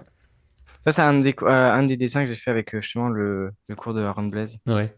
C'est un lion. Et là, Ça j'essaie de d'ailleurs, faire le très, truc. très bon aussi. Bon, après, il y a beaucoup de choses qu'on dit où c'est en anglais, mais un des premiers trucs que vous pouvez faire, c'est de vraiment faire gaffe à l'anglais parce que ça vous aidera à avoir plein, plein de ressources, vraiment, je sais pas, 1000 fois plus de ressources, quoi, globalement. Mm. Et les cours de Aaron Best sont aussi très bien là-dessus parce qu'il y a à la fois du dessin, il y a à la fois de l'animation, bien sûr. Et c'est relativement abordable, quoi. Donc, des fois, pour 20 euros, t'as 6 heures de cours en vidéo et tout. Ouais, en plus, il fait plein de promos tout le temps. C'est tout le Ouais, lui, il est temps. vraiment sur le volume. Le volume, je Ouais. pense qu'il veut avoir le max de clients, donc il peut se permettre de faire des trucs pas chers. Mais je crois que j'avais eu Oui. pour peut-être pour 40 euros, j'avais eu 5 cours différents. Enfin, il y a des trucs fous, quoi. Ouais, franchement, des fois, il y a des trucs, tu te dis, ouais, ça coûte 300 balles, le lendemain, il est à 10 balles, le truc, parce Oui, ça que, fait que tu t'es tenté d'attendre sur ces trucs-là. ouais, franchement, c'est trop bien, quoi. Ouais. Là, c'était quand j'étais allé à Amsterdam, et j'étais allé dans un musée, et il y avait une petite statue, donc pareil, j'avais pris, là, j'étais allé là, j'ai dessiné ça sur Photoshop, Mm. non, sur Procreate, du coup, j'avais mon iPad, et là, je m'étais calé devant la statue, genre, toute la journée. Bon, j'étais resté, je pense, 2 heures. Parce que j'étais avec ma copine, elle voulait vite passer à autre chose parce que regarder la statue pendant 2 heures, Ouais, elle, 2 heures, c'est déjà pas mal, hein. Mais donc elle là, tout ça, s'en c'est fait foutait en un deux peu. heures ou tu l'as peaufiné Non, après? après, je l'ai peaufiné après, je pense. Ok, ouais. Tout ce que j'ai rajouté, tout le fond derrière, c'était après. Je crois même le fond, c'était sur Photoshop. Donc tu J'ai l'as pas pris fait. en photo pour avoir ta ref après ou pas? Ben, ouais, je crois que j'avais pris en photo, mais j'avais pas une photo sur le même angle de mon Ok. dessin. Et ça, c'était aussi cool à faire. En gros, c'est que l'avantage, c'est que j'avais posé. En fait, j'ai pas la structure, je suis trop deg. Parce que, genre, j'ai direct le dessin fini On dans a le vu le fichier. avant-après incroyable là. Ouais, voilà, ça, c'était justement avant mon concours. Et là, c'était après, là, j'étais en première année déjà à ce Ouais. moment-là. Ça faisait un plus d'un moment. Et justement, j'avais posé toute la structure de mon dessin en visuel, voilà, sur l'iPad, sur Procreate. Et après, j'avais la photo, mais j'étais sur un angle un peu plus en contre-plongée. Et parce qu'en fait, du coup, la focale de ma caméra n'est pas la même que mon œil. Ah Du oui, coup, c'est vrai qu'il y a ça, forcément, ouais. ça change et tout. Mais ça m'aidait vachement pour l'ombrage, tout ça et tout, pour garder l'esprit des volumes. Et comme j'avais en 1 heure, ouais, je suis peut-être pas resté 2 heures, mais en 1 heure, ouais, 1 heure et demie, j'avais déjà bien mis la structure de mon dessin. Du coup, j'ai pu récupérer et après peaufiner comme je Mhm. pouvais. Mais après, derrière, j'ai passé au moins 5 heures facile en plus derrière pour le Ouais. rendu. Genre, si j'ai pas fait ça en 2 heures. Et là, pareil, c'est Et avec ça, le il y a cours. juste un truc par rapport à l'observation, que ce soit d'après photo ou pas, mais le placement aussi de là où on regarde, on en parlait l'autre fois un live de Johan sur la gesture, le côté regarder ce que tu dois dessiner et essayer de pas trop bouger la tête en même temps. Et ça, c'est un truc qui est pas toujours facile, d'être relativement stable en fait et de pas bouger ton regard et de pas avoir besoin de lever le buste tout le temps. Ça, c'est un truc que tu as développé aussi, j'imagine, en étant à l'école, quoi, le fait de devoir faire du modèle vivant en continu en étant assez fixe et il y a que les yeux qui bougent. Ben, en fait, ouais, là-dessus, il y a une technique aussi, c'est que souvent, euh, en fait, il y en a énormément qui dessinent. Imaginons, j'ai mon modèle devant moi et je dessine à plat comme ça, en fait. Et après, du coup, j'ai tendance à Mm. faire hop, hop, hop, comme ça. Et du coup, tu fais des grands mouvements. Et en fait, si ça crée deux soucis. C'est déjà, bah, à force de créer des mouvements comme ça, déjà, vous allez vous tuer le cou, vous allez avoir un torticolis et vous allez vous fatiguer. Et en plus, c'est que quand je regarde moi, quand je dessine à plat comme ça, ben là, donc moi, c'est mes pieds, ils sont là, mais vous voyez que ça fait une perspective sur ma feuille. Et du Mm. coup, j'aurais tendance, à dessiner des personnages dans ma perspective qui marchent de mon angle de vue. Et quand je vais mettre ma feuille comme ça, bah en fait, mon personnage, il sera hyper long ou hyper allongé et tout parce que j'ai dessiné sur ma feuille en perspective. Du coup, moi, ce que je conseille, c'est vraiment de dessiner, genre, essayer d'avoir un. Moi, j'ai une planche, Hmm. je sais pas si vous voyez les cartons de dessin là, verts avec des taches noires là. Je Ouais. prends ça, je mets mon carnet dessus et je dessine, j'essaie de tenir mon carnet sur mes jambes comme ça et je dessine comme ça en fait. Genre, du coup, ça me permet que mon modèle est à genre. Enfin, si quand je regarde mon dessin, j'ai mon modèle dans mon champ de vision quand même encore. Et du coup, j'ai juste à faire, à switcher comme ça et à dessiner et à regarder le modèle direct. Hmm. Et au moins, ma feuille est à plat. Du coup, elle est dans la même perspective que mon modèle, en fait. Et que mon Ouais, je regard. vois. Et du coup, déjà, ça m'aide à regarder. J'ai juste à bouger les yeux. Même si je bouge un peu la tête, parce que si vous bougez que les yeux, pareil, vous allez être fatigué en deux-deux. Hmm. Mais, euh, mais déjà, de dessiner à plat comme ça, même quand vous faites sur la photo, sur du line of action, je faisais ça parce que au moins vous êtes sur la même perspective et vous, votre dessin ne va pas être biaisé par justement cet angle de vue, tout ça et tout, et vous n'allez pas vous fatiguer. Enfin, en tout cas, vous allez moins vous fatiguer Hmm. que si vous devez relever à chaque fois la tête. Et, et voilà quoi. Ouais. En vrai, ça c'est un des plus gros conseils que j'avais, enfin, que j'ai eu directement de dessiner. C'est comme si vous avez un chevalier, hein. Hmm. C'est se dire, ok, j'ai pas de chevalet, ben, je vais le faire à la main. Des fois, moi, ce que je faisais, c'est que je prenais une chaise. Quand on faisait du modèle vivant, on était tous devant le, le modèle, en fait, toute la classe. Et je prenais une chaise qui avait en trop et je calais ma planche sur la chaise devant moi. Ok. Et même des fois, il y avait des gens qui étaient assis sur la chaise, du coup, je me calais derrière eux et je dessinais genre sur le côté comme ça, mais au moins, genre, même si j'étais un peu sur le côté, genre, j'avais le bon angle et j'étais à plat. Et ça, c'est vraiment un des conseils. Et si vous avez des chevaliers, ben, aller sur des chevaliers, c'est cool aussi, quoi. Ouais, ouais, carrément. Et est-ce que tes entraînements, c'est surtout du trait, du mouvement, du noir et blanc, de l'ombrage et tout? Ou est-ce que tu as aussi des choses où tu t'entraînes aussi un peu sur la couleur, de la compo, de l'analyse d'autres artistes ou pas? Ou alors c'est vraiment du dessin pur? J'avais fait de la couleur, ouais. Là, par exemple, j'avais fait, ben, pareil, avec un cours d'Aaron Blaise, j'ai essayé de travailler un peu la couleur. Mhm. Donc là, c'est dans le cours d'Aaron Blaise. Et après, là, je prenais mon propre dessin et tout, et j'essayais de faire mon propre truc à moi. Après, c'est vrai que la couleur, c'est moins mon truc. Oui. C'est moins mon truc. J'avais fait quelques études de couleur, justement. Tu t'avais fait une vidéo avec des challenges et tout, études de couleur, tout ça, je me rappelle. Mhm. J'avais fait une main. En plus, j'étais passé dans une des vidéos. Je crois que j'avais fait Oui, je me des rappelle, mains ouais. La comme ça main et tout. peinte avec toute la. Je me rappelle des tons roses et tout. Ouais. Ouais. Puis encore une fois, c'est pas du tout une obligation qu'on peut très bien faire que du dessin, entre guillemets, pur, quoi, dans le sens où il n'y a pas de couleur, pas d'autre lumière que du noir et blanc. Ça peut aussi être un truc. Parce que tout le monde n'a pas vocation à faire de la couleur. Après, si tu fais de l'anime, même que tu fais du dessin sans couleur, ça peut le Mm. faire. Moi, justement, j'essaie de Ah faire oui, je me souviens de ça, ouais. ces petites études comme ça, mais honnêtement, enfin, genre, c'est les seules que j'ai fait. Ce On qui en est a trop fait un dur peu à là-dedans, l'école. c'est de réussir à rester simple, en fait. Il y a des gens qui arrivent à faire des études comme ça où tu as l'impression il y a 10 traits et puis ça marche. Et alors que j'ai tendance à aller trop dans le détail et tout de suite, alors, et de pas capter vraiment l'essence des couleurs. Mais bon, ça pareil, ça vient avec le temps. Donc j'imagine que si tu avais mis tout ce que tu as mis dans le dessin, dans la couleur, tu aurais un niveau de fou en couleur. C'est une question de priorité aussi. Ouais, ouais, je pense que ouais, c'est ça, carrément une question de priorité. Il y en a, ben, moi, c'est tout ce temps-là, après maintenant, je l'ai mis dans l'anime, Hmm. mais justement, il y en a qui le mettent dans le rendu, dans d'autres trucs en 3D derrière, et qui sont vraiment trop chauds, dans le Cara Design aussi. Ouais. Et ça, Faut pour le coup, choisir son combat, quoi, un peu. c'est ça. Et surtout qu'en fait, on peut pas être excellent partout. Tu peux être bon dans plusieurs domaines si tu vises.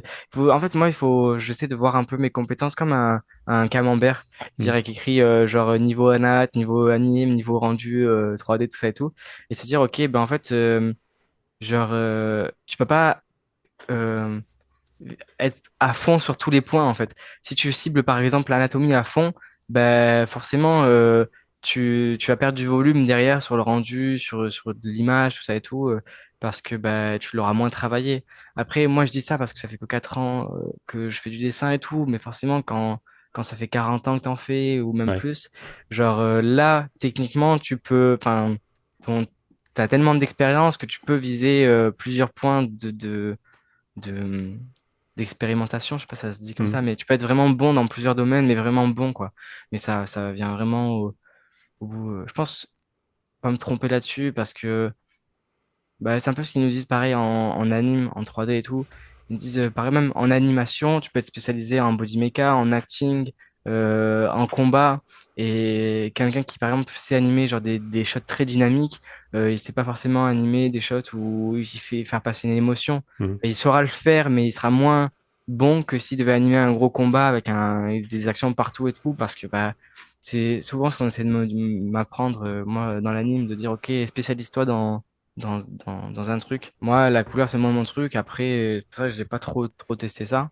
Ouais. Mais en même temps, en fait, j'aime bien le côté dynamique, brouillon que je peux avoir au début. Encore là, tu vois, dans cette couleur-là, tu vois, c'est limite une base, quoi. Genre, en fait, on pourrait aller hyper loin par rapport à ça. Genre là, je peux aller très très loin non plus, hein.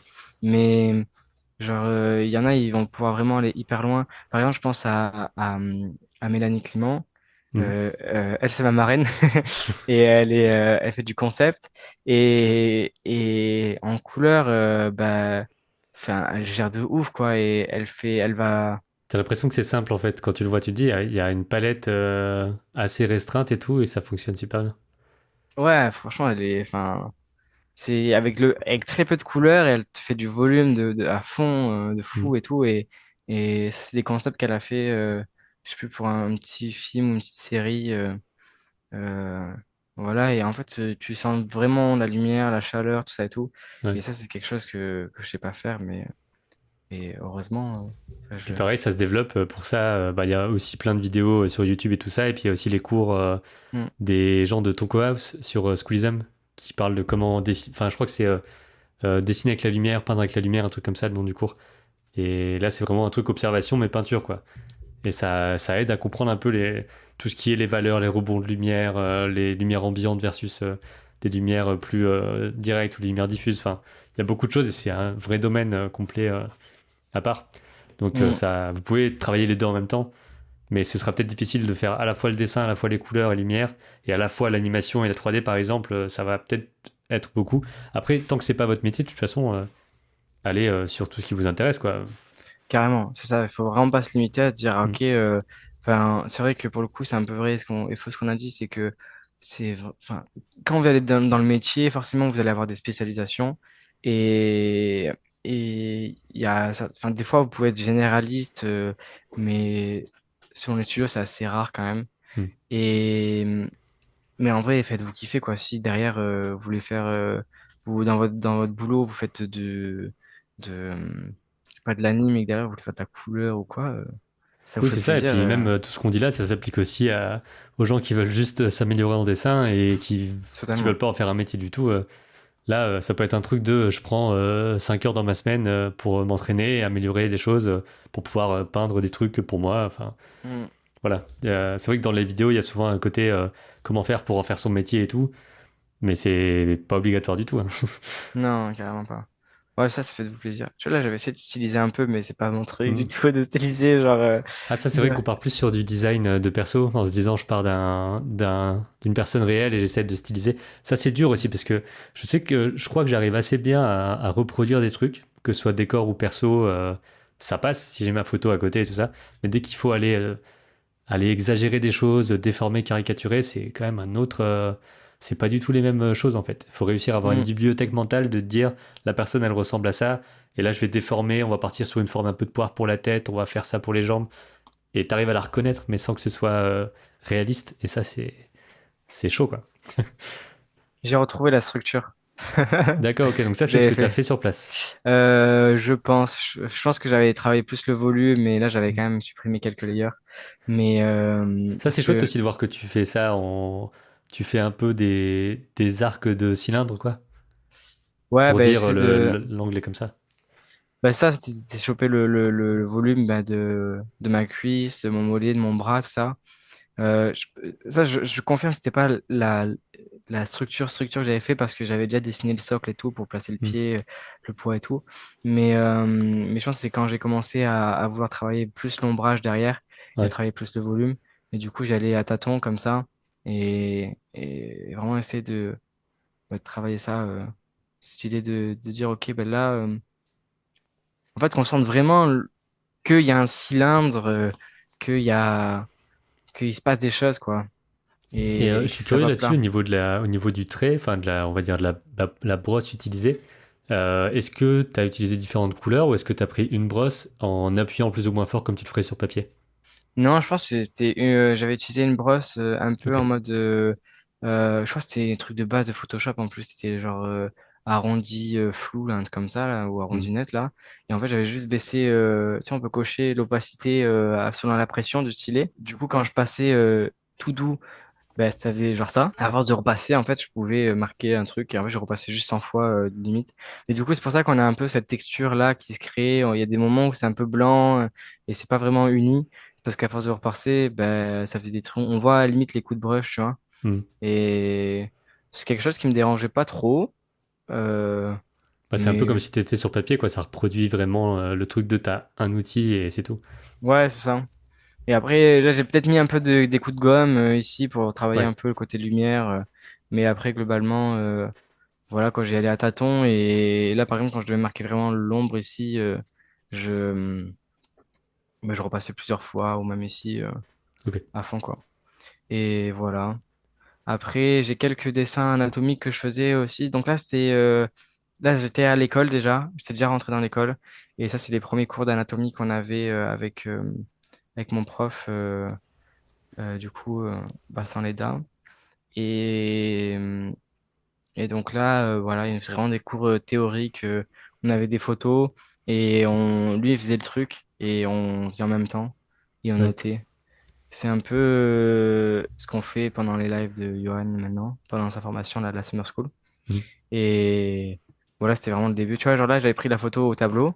Il nous mettait la photo au tableau et il nous dessinait comme ça. Et du coup, bah, j'avais la ref en haut et là, j'essayais de choper ce qu'il faisait. Ouais. Et voilà. Et après, on faisait ça le matin. Matin, c'était très théorique. Et après-midi, c'était full gesture, modèle vivant.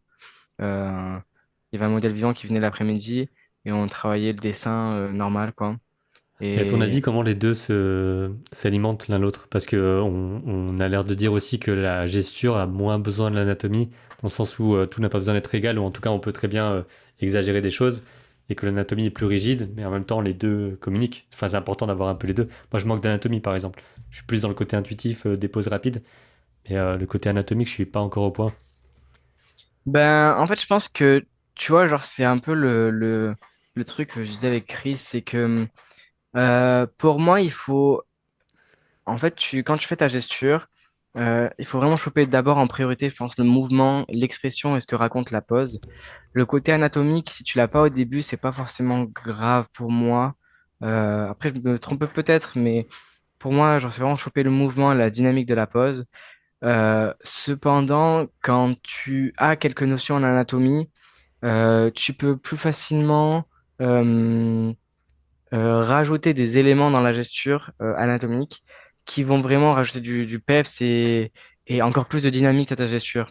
Par exemple, la façon dont est-ce que je vais avoir une pose comme ça, mais la façon dont le bras rentre dans la cage thoracique et tout, ce genre de petits traits qui passent devant, ces petits overlaps qui montrent un côté un peu anatomique et, hum, et qui et qui aident vachement à la compréhension de la pose. C'est cool si vous pouvez avoir mélangé un peu ces deux-là. Hmm. Mais je dirais quand même, je pense que quelqu'un qui maîtrise plus la gestion, le mouvement, euh, enfin, peut plus facilement s'en sortir. C'est pas gênant s'il n'y a pas forcément tout le côté anatomique. Il faut avoir des proportions, il faut avoir quelques éléments principaux, comme ben, la structure, en fait, comment notre corps fonctionne. Parce que dans la gesture, en fait, on représente le geste, on représente le mouvement, mais c'est le mouvement du corps et son anatomie, et c'est aussi comment il fonctionne ce corps-là. Hmm. Il y a des trucs, des fois, tu peux l'exagérer, ça va marcher, mais si tu regardes l'anatomie de la pose que tu as fait, que tu as exagéré, ben en fait, le mec, il est complètement déboîté partout, ou quoi, genre. Ouais. Et par exemple, c'est quelque chose qu'en 3D, on peut pas trop faire. Parce que tu peux exagérer, on peut tricher, déboîter l'épaule ou machin et tout pour avoir une perspective, un mouvement plus gros. Mais par exemple, si ne serait-ce que si tu avais du close sur ton perso, imagine moi, j'anime mon gars et je le déforme parce que dans la caméra ça passe, dans ma gesture ça passe. Ben, le mec il va mettre le close derrière et tous les vêtements sur ma pose. Ben, les vêtements ils vont faire n'importe Hmm. quoi parce que ma pose en dessous, ma structure elle est pas bonne, quoi. Et la gesture peut être bien, la pose peut être bien, mais autant le mec qui est derrière, et même en lighting, autant tu vas avoir une light, mais qui va être bien. Et derrière, vu que tu as une épaule qui est complètement déboîtée, il faudra qu'il mette d'autres lights et tout, qu'il corrige Hmm. ça, et ça va être juste un enfer. Donc c'est pour ça que il faut quand même avoir des notions en anatomie, je pense. Et Enfin, c'est aussi, je cool, sais pas quoi. si. Alors, j'imagine qu'il y a une Ouais. façon simple de le dire, mais il y a, je crois, une différence entre anatomie et morphologie aussi. Et j'ai l'impression que la Hmm. morphologie est limite un peu plus importante. Enfin, je suis pas sûr de ce que je dis, mais j'ai l'impression qu'il y a un peu ce truc-là aussi de t'as pas besoin de. Dans tous les cas, quand on dit anatomie, on parle pas non plus de trucs de médecine, quoi. Vous n'avez pas besoin de savoir telle veine ou je sais pas quoi. Mais c'est plus, on va dire, grosse zone de muscle, ligaments, vraiment le truc de Ouais. qu'est-ce qui tient quoi, En fait, quand je globalement, quoi. parle, moi, d'anatomie, c'est vraiment, comme tu as dit, c'est la morpho. C'est plus Hmm. la morphologie. Se dire, OK, la morphologie, la différence entre l'anatomie et la morphologie, c'est que la morpho, c'est vraiment ce qui va être visible, en fait. Ce qui va dire, OK, ce gars-là, il est plus stock qu'un autre, qui est plus la peau sur les os, Hmm. maigrichon, tout ça et tout. Et ça va être vraiment ce qui va être visible. Euh, donc, les muscles principaux, bah, les pectoraux, les abdos, et encore, justement, enfin, les abdos, il y a plein de sous-couches et il y a plein de muscles internes et profonds. Et moi, enfin, si vous connaissez déjà les muscles qui se voient et qui se ressentent, les muscles principaux, enfin, c'est déjà, vous avez fait, je pense, 90% du truc. Hmm. Euh, même 100%, en fait. En fait, les muscles, par exemple, dans le bassin, justement, il y a d'autres muscles qui sont à l'intérieur, qui sont hyper importants parce qu'ils servent à quelque chose. Ils sont là pour bouger notre jambe, la mettre en action ou quoi, mais en même temps, ils sont jamais visibles. Donc, du coup, enfin, le savoir, c'est cool, mais on va jamais le représenter dans notre personnage parce que tu vas jamais dire, ah ouais, ben, je vais essayer de pousser ce muscle, le gonfler à fond. Bah non, il est à l'intérieur. Dans tous les cas, tu le Ouais. verras pas, quoi. Genre, ou que sur un angle très, très précis et dont tu verras jamais ton perso. Mais par exemple, justement, de se dire, ok, ben là, j'ai mes quadriceps, ils ont cette forme-là, et du coup, ça donne cette dynamique-là à ma jambe. Pareil pour le deltoïde, des trucs comme ça, mes trapèzes. Ben, ça aide après sur la gesture derrière, justement à placer certains éléments ben, plus facilement et de se dire, ok, ben, je sais que dans mon anat, dans ma morphologie, ça fonctionne comme ça. Et du coup, je peux le retranscrire comme ça avec ce trait-là. Ce trait, par exemple, ce trait-là, il va passer devant le bras parce que ici, je vais avoir mon grand dorsal qui va remonter ici derrière Ouais. avec ma scapula là ici, mon grand rond, tout ça et tout qui vont s'insérer derrière, mon deltoïde qui va passer là et du coup, le bras, il va passer derrière. Que si j'avais fait l'inverse, j'avais fait passer le bras devant, ben, autant dans la gesture, ça aurait été cool. Genre, j'aurais une bonne dynamique, mais ce souci d'anat fait que ça fonctionne pas et que c'est dommage, quoi. Genre, Hmm. donc, c'est vraiment avoir ces petites connaissances-là, pas besoin de connaître qu'on a une artère qui passe ici dans la cuisse, machin et tout. Ça, c'est pas. Ouais, ouais. Bah, On si n'est vous en pas avez médecin non plus. besoin, ouais, voilà, on n'est pas médecin et on se considérera jamais comme des médecins parce que bah c'est un niveau au-dessus quoi genre Hmm. encore enfin nous on est là les médecins ils sont là-haut quoi genre c'est Et vraiment j'imagine très qu'on peut différent. alterner un peu le truc aussi de. Enfin, en gros, si vous voyez que l'anatomie vous intéresse, n'hésitez pas à faire peut-être plus d'écorchés que la moyenne. Mais si ça vous intéresse pas tant, peut-être en faire quelques-uns et puis plus comprendre par la forme extérieure en faisant du dessin, en faisant du tracé et tout. Il n'y a pas forcément besoin, j'imagine, de faire plein de dessins où tu dessines les muscles avec des stries et tout ça. Si tu comprends déjà la base et que t'as pas envie de t'y intéresser plus, quoi. Mhm. Ouais, je suis ouais après en plus sur l'avant alors il faut faire attention aussi parce que moi je me suis beaucoup référé sur Pinterest au début pour les écorcher et tout et souvent il y a des trucs très très faux. Hmm. C'est n'importe quoi d'ailleurs bah attends j'ai un exemple. Regarde j'avais fait cet écorché là. Et en fait, cet écorché-là, je l'ai montré à mon prof. En gros, c'était un peu son style, lui, d'avoir un truc très froid et très mort, un peu comme ça. Ouais. Et je lui montre, il me fait, bah, t'as un chouette rendu, tu vois. Mais là, ce muscle-là, il n'existe pas, il passe pas devant en fait. Là, moi j'ai fait. Donc ça, c'est le muscle ici, c'est un des extenseurs de l'avant-bras. Et Oui, en donc gros, ça, techniquement, c'est l'arrière, non? C'est pas ça? Enfin, ou ouais, alors je ça, il confonds. devrait passer derrière mon biceps. Il s'accroche derrière, il s'accroche entre le biceps et mon brachial, mais de l'autre côté. Et là, je Hmm. l'ai fait passer devant, je l'ai fait passer ici, quoi. Et Ouais. donc, du coup, c'est totalement faux. Et parce que je m'étais référé enfin, à la photo, j'avais une photo et je pensais que mon mouvement, enfin, j'ai dessiné ce que je voyais, mais en fait, c'était pas la connaissance que je devais avoir du Hmm. muscle, quoi. Je voyais un truc qui passait devant, je me suis dit, ah, bah, le muscle, il doit passer là. Mais du coup, non, en fait, et du coup, mon écorché est totalement faux. Et, euh, et voilà, j'ai fait plein de. euh, En gros, sur le pectoral, on va avoir trois grandes parties.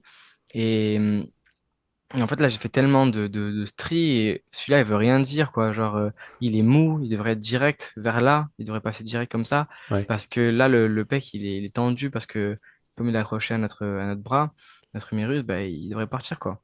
Et ça, c'est des trucs comme ça, justement, où quand je fais des écorchés, ben, il faut faire gaffe à, des fois aux photos sur Pinterest et tout, ou dans certains Ou même livres, les on peut avoir. modèles, les sites avec des modèles 3D, si des fois tu peux pas savoir si c'est bien fait ou pas.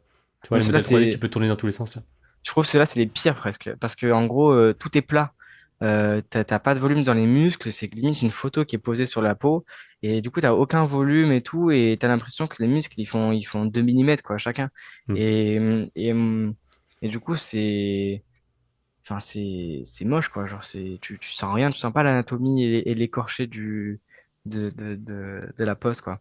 Ah ouais. Et, et je trouve ça dommage, par exemple, enfin, d'avoir des trucs comme ça. Là, je viens d'en trouver d'autres. Par exemple, là, pareil, c'était faux. Enfin, mes abdos, jamais. Tu peux avoir des décalages, mais là, c'est juste. Il Hmm. n'y a aucune structure dans mon truc. Mais j'étais content quand je l'ai fait parce que bah, déjà, j'avais l'impression de connaître l'anatomie. Là, par exemple, sur le pec. Là, j'ai cette partie-là qui est hyper grande par rapport aux deux autres. Celle-ci, elle s'accroche là et celle-ci elle s'accroche là, ce qui est hyper faux, quoi. Et en fait, bon, après, ça, avec le temps, je les vois. Quand je les faisais sur le moment, je les voyais pas. Hmm. Mais, euh, mais avec le temps, je vois tout ça. Et ça, c'est une statue qu'on avait à l'école. Mais je crois qu'elle est hyper connue, cette pose-là. Euh, Ouais, ça me dit quelque chose aussi. et du coup, je l'ai dessinée à l'école. Et là, pareil, j'avais une photo. Là, j'essaie d'avoir du volume, mais là, j'étais en mode attaque des titans presque. Ouais. Genre, c'était un peu abusé, j'avoue. Mais au moins, il y avait un peu plus de volume, quoi, que les autres trucs. Ouais, ça, bah, on dirait presque des cheveux, quoi, vu comme ça. Ouais, c'est vrai. C'est un peu. Ouais, c'est vrai, carrément. Ça fait un peu Baki, pour ceux Ouais, ouais. qui voient le style de dessin. Et voilà, et du coup, et là, c'est des cours d'art Bass. Bon, je suis désolé, tout est mélangé. Je Ouais, passe de bah, pas de souci, hein, l'anatomie à la gesture, c'est un peu de mais tout. un peu tout. Et là, ce que je voulais montrer, c'est des dessins en première année que j'avais fait. Et donc là, on avait fait justement de la nature morte. Et après, tous ces dessins, c'est du modèle vivant.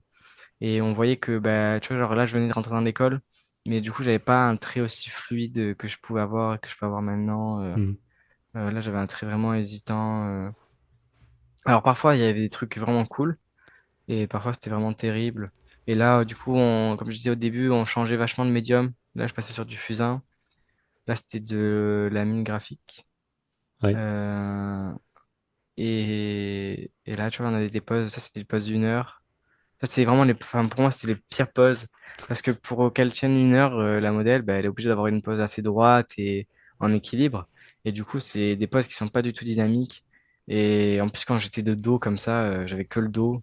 Enfin, Oui, c'était c'est vrai que vraiment j'ai un pas peu. pensé à ça, mais on peut dire aussi qu'en modèle vivant, comme tu dis, les gens ils sont autour, donc il y a des gens qui, enfin, en gros, si tu réunis tous les dessins, tu vois la personne en 360 globalement. Donc toi, tu Ouais, choisis pas trop la face que tu vois. non. Tu, tu peux en vrai bouger un peu, changer ton angle de vue. Mais en vrai, quand tu es sur une promo avec 30 élèves et tout, Hmm. dans des petites salles, c'est assez compliqué, quoi. Après, souvent, tu peux te mettre quelqu'un vers derrière quelqu'un et tout. En fait, tant que tu déranges pas les autres personnes qui étaient déjà installées devant toi, tu peux même te mettre derrière elles, assis par terre et tout. Mais bon, en vrai, c'est pas terrible pour dessiner, quoi. Ouais. Et Puis il y a un truc aussi de, bah, tu prends ce qu'on te donne là où t'es, et puis tu fais au mieux la pause, même si elle te plaît pas à la base. bah, en vrai, c'est le principe de la gesture, quoi. Alors, Hmm. c'est. Là, on avait des exercices comme ça aussi où justement la dame, le modèle tournait et on devait essayer de garder les proportions Ouais. sur tout le truc. C'était des pauses de 10 minutes, tu vois, à chaque fois. Et, euh, et voilà. Là, pareil, on avait le même exercice. Mais déjà, j'étais beaucoup moins. Ah, je peux pas tourner. Si, là, je peux tourner. Mais j'étais beaucoup moins à l'aise à montrer que maintenant. Hmm. Et voilà. Et là, il y a de la gesture, pareil, en 30 secondes. On faisait souvent du 30 secondes avant. Et parfois, on avait un exercice qui était assez cool. C'est que parfois, le modèle prenait des pauses, mais aléatoires. Des fois, il prenait 1 minute. Des fois, il faisait 2 minutes. Ah, Des donc fois, tu il sais pas à faisait l'avance. 15 secondes. Ouais, tu sais pas à l'avance. Et ça, c'était hyper cool parce que tu étais obligé de dessiner vite en disant, OK, là, elle peut durer 10 secondes la pause. Et au final, elle dure 5 minutes. Et au final, tu as un dessin qui est vraiment cool. Et ça, on nous en faisait souvent. Ça, c'était cool. Là, c'était de Et l'encre de Chine, justement. il y a juste un truc aussi pour. J'essaie de mieux faire ça maintenant sur les pauses plus longues. Quand je dis longue, c'est en gros 2 minutes et plus, quoi. De me dire, c'est pas parce que j'ai 5 minutes que je dois dessiner pendant 5 minutes. Enfin, je veux dire, je peux avoir des moments où je réfléchis juste à ce que je vais faire et tout. C'est pas parce qu'on dessine longtemps qu'il faut avoir plus de traits et absolument tout le temps avoir le trait qui fait un truc, enfin la main qui fait un truc. J'ai l'impression qu'on peut aussi se détacher un peu de ça et qu'on pourrait juste plus le temps de se demander ce qu'on va faire, avoir du temps pour un petit ombrage, des choses comme ça. Mais pas, moi j'ai tendance à juste dessiner, dessiner, dessiner et après j'arrive à un moment où il y a le trait de trop qui fait que ça pète tout en fait. Ouais, ouais, ouais. Euh, Ben, en vrai, c'est ce qu'on essaye de... pour ceux qui connaissent la formation de Johan Baumal, du coup, il a sorti une summer school là pour l'été. Mhm. Autour de la Et gesture. autour de la gestion du dessin et de l'anatomie. Et en fait, c'est un peu ce qu'on essaie de voir dedans, de dire, OK, ben, quand on a des pauses très courtes, on est obligé de choper le mouvement d'un coup, mais sur des pauses plus longues, justement, de plus réfléchir à son trait et se dire, OK, genre, ben, c'est un peu comment je pourrais le simplifier, le synthétiser. C'est un peu ce que je disais sur mon bras, moi, tout à l'heure, où j'arrivais pas. Je pouvais aller directement sur un trait, mais que j'avais du mal à faire ça et j'essayais de dessiner tous les muscles et tous les Mhm. trucs, tous les reliefs que je voyais. Et, et, et limite à rajouter trop. Et comme tu disais, avoir le trait de trop qui justement Ouais, gâche toute après la pose. tu regardes, enfin quand je regarde après le timelapse dans Procreate, il y a un timelapse automatique là. Je me dis là jusqu'à 1 ou 2 minutes, c'est bon. Et après, je me mets à rajouter des trucs, à péter un peu des dynamiques en mettant les traits trop droits au-dessus. Je sais pas pourquoi je fais ça. Enfin, c'est dur aussi de se dire, on peut poser une base et ensuite on va juste rajouter petit à petit. Ça se trouve, toutes les 10 secondes, tu fais un trait. C'est pas besoin de se précipiter, quoi. Et c'est dur de sortir de ça. T'as l'impression que tu dois dessiner tout le temps et que ton trait, il doit être permanent. Ouais, ouais. C'est vrai que moi, je suis encore dans ce truc-là. Donc, de sortir de ça, c'est un peu compliqué. Bah là, Euh, j'en suis pas encore sorti, justement, j'essaye. ouais. Mais j'ai l'impression qu'il faut que je le fasse pour réussir à avoir des trucs plus stables et tout. Si je disais d'avoir le côté gestuel, le côté anatomique. Euh, je reviens à Chris parce que lui, il avait pas du tout ce côté anatomique. Il essaie de l'avoir et moi, j'ai moins le côté gesture que lui, il a, le Hmm. côté dynamique. Euh, et, et justement, d'avoir ces deux côtés-là et ben, nous, autant on va essayer de travailler vraiment le côté un peu anatomique et à tout détailler et à synthétiser les choses.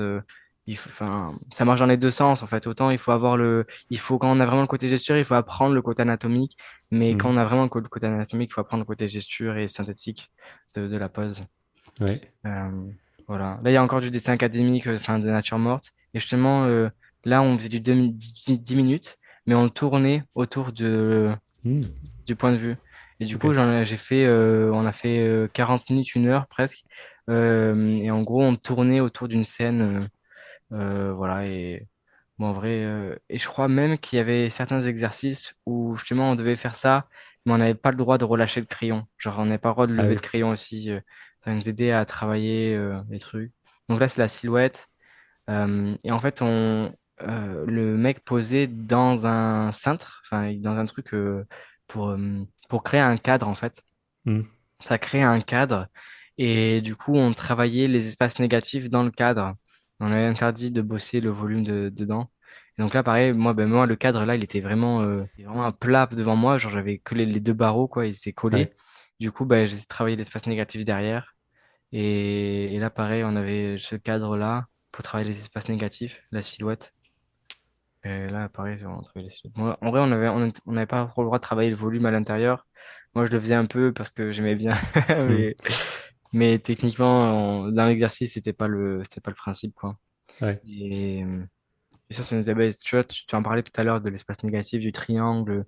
Euh, Bah, c'est le genre d'exercice aussi qui m'a beaucoup fait progresser. Bah, à regarder, regarder les choses, regarder ce qui se passe. Et c'est cool. Là, c'est du Hmm. 30 minutes. Donc, tu vois, genre 30 minutes, là, c'est ouais, 2022 à peu près. Là, c'était au fusain. Pareil, on changeait les médiums à fond. Ouais. Vu que, en gros, première, deuxième année, on bossait vachement ce côté académique, enfin, ce côté dessin, les bases du dessin. Ouais, le côté académique, dessin d'observation, nature morte, modèle vivant. Et à partir de la deuxième année, surtout, on a commencé à vraiment rentrer dans le côté 3D. Hmm. Et là, à partir de cette année, du coup, moi, je suis en troisième année, là, je passe en quatrième année. Euh, on a vraiment pas touché au dessin, à part si c'était personnellement chez nous. Et on était full 3D, full Blender, on n'a pas arrêté. Donc, c'est vrai que je dessinais moins. Mais en fait, du coup, j'ai l'opportunité maintenant de d'animer les lives pour Johan pour la Summer School. Et, euh, et du coup, ça m'a remis au dessin, ça m'a fait remettre le pied Ouais. à l'étrier, quoi. Et c'était assez bizarre au début parce que je sentais que j'ai dû réapprendre le dessin, entre guillemets, parce qu'il y a plein d'erreurs que j'avais appris à gérer et que j'ai recommencé à faire parce que je pratiquais pas assez.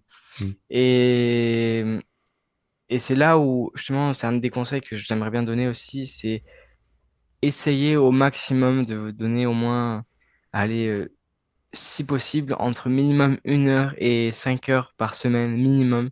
Si vous pouvez, genre, vous faites des sessions de une demi-heure chaque soir, ou tous les deux soirs, ou le week-end, une grosse session si vous pouvez, au maximum que possible. Parce que, en fait, le dessin, ça se perd hyper rapidement. Hmm. C'est un peu comme le vélo, ça revient. Mais là, je vois que ça fait 1 mois que je dessine à fond, bah, du coup, pour Johan. Et je commence à ressentir certaines sensations que maintenant, quoi. Alors que ça fait 1 mois que je dessine à fond. Et avant, je dessinais tous les jours, toute la nuit, tout le temps. Ouais. Et d'avoir arrêté 1 an, j'étais là, genre, ça se perd trop vite, quoi. Et du coup, je peux essayer de montrer certaines gestures que j'avais fait il y a pas longtemps, justement, avec cette Hmm. formation. J'avais celle-ci. Donc là où j'essayais justement de maintenant de travailler plus le côté genre synthétique de la pose. Là, j'essaie vraiment d'aller sur par exemple le bras. Moi, à l'époque, j'aurais eu tendance à faire même le coude et tout, tu vois.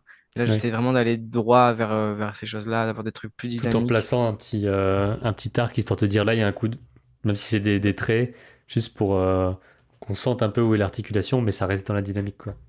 Ouais, ouais, ça, c'est aussi, ça me met à faire sentir l'articulation, Ouais. mais aussi le volume. C'est-à-dire, ok, là, c'est pas plat, c'est pas juste une feuille, quoi. Genre, c'est vraiment Mhm. un volume, un cylindre.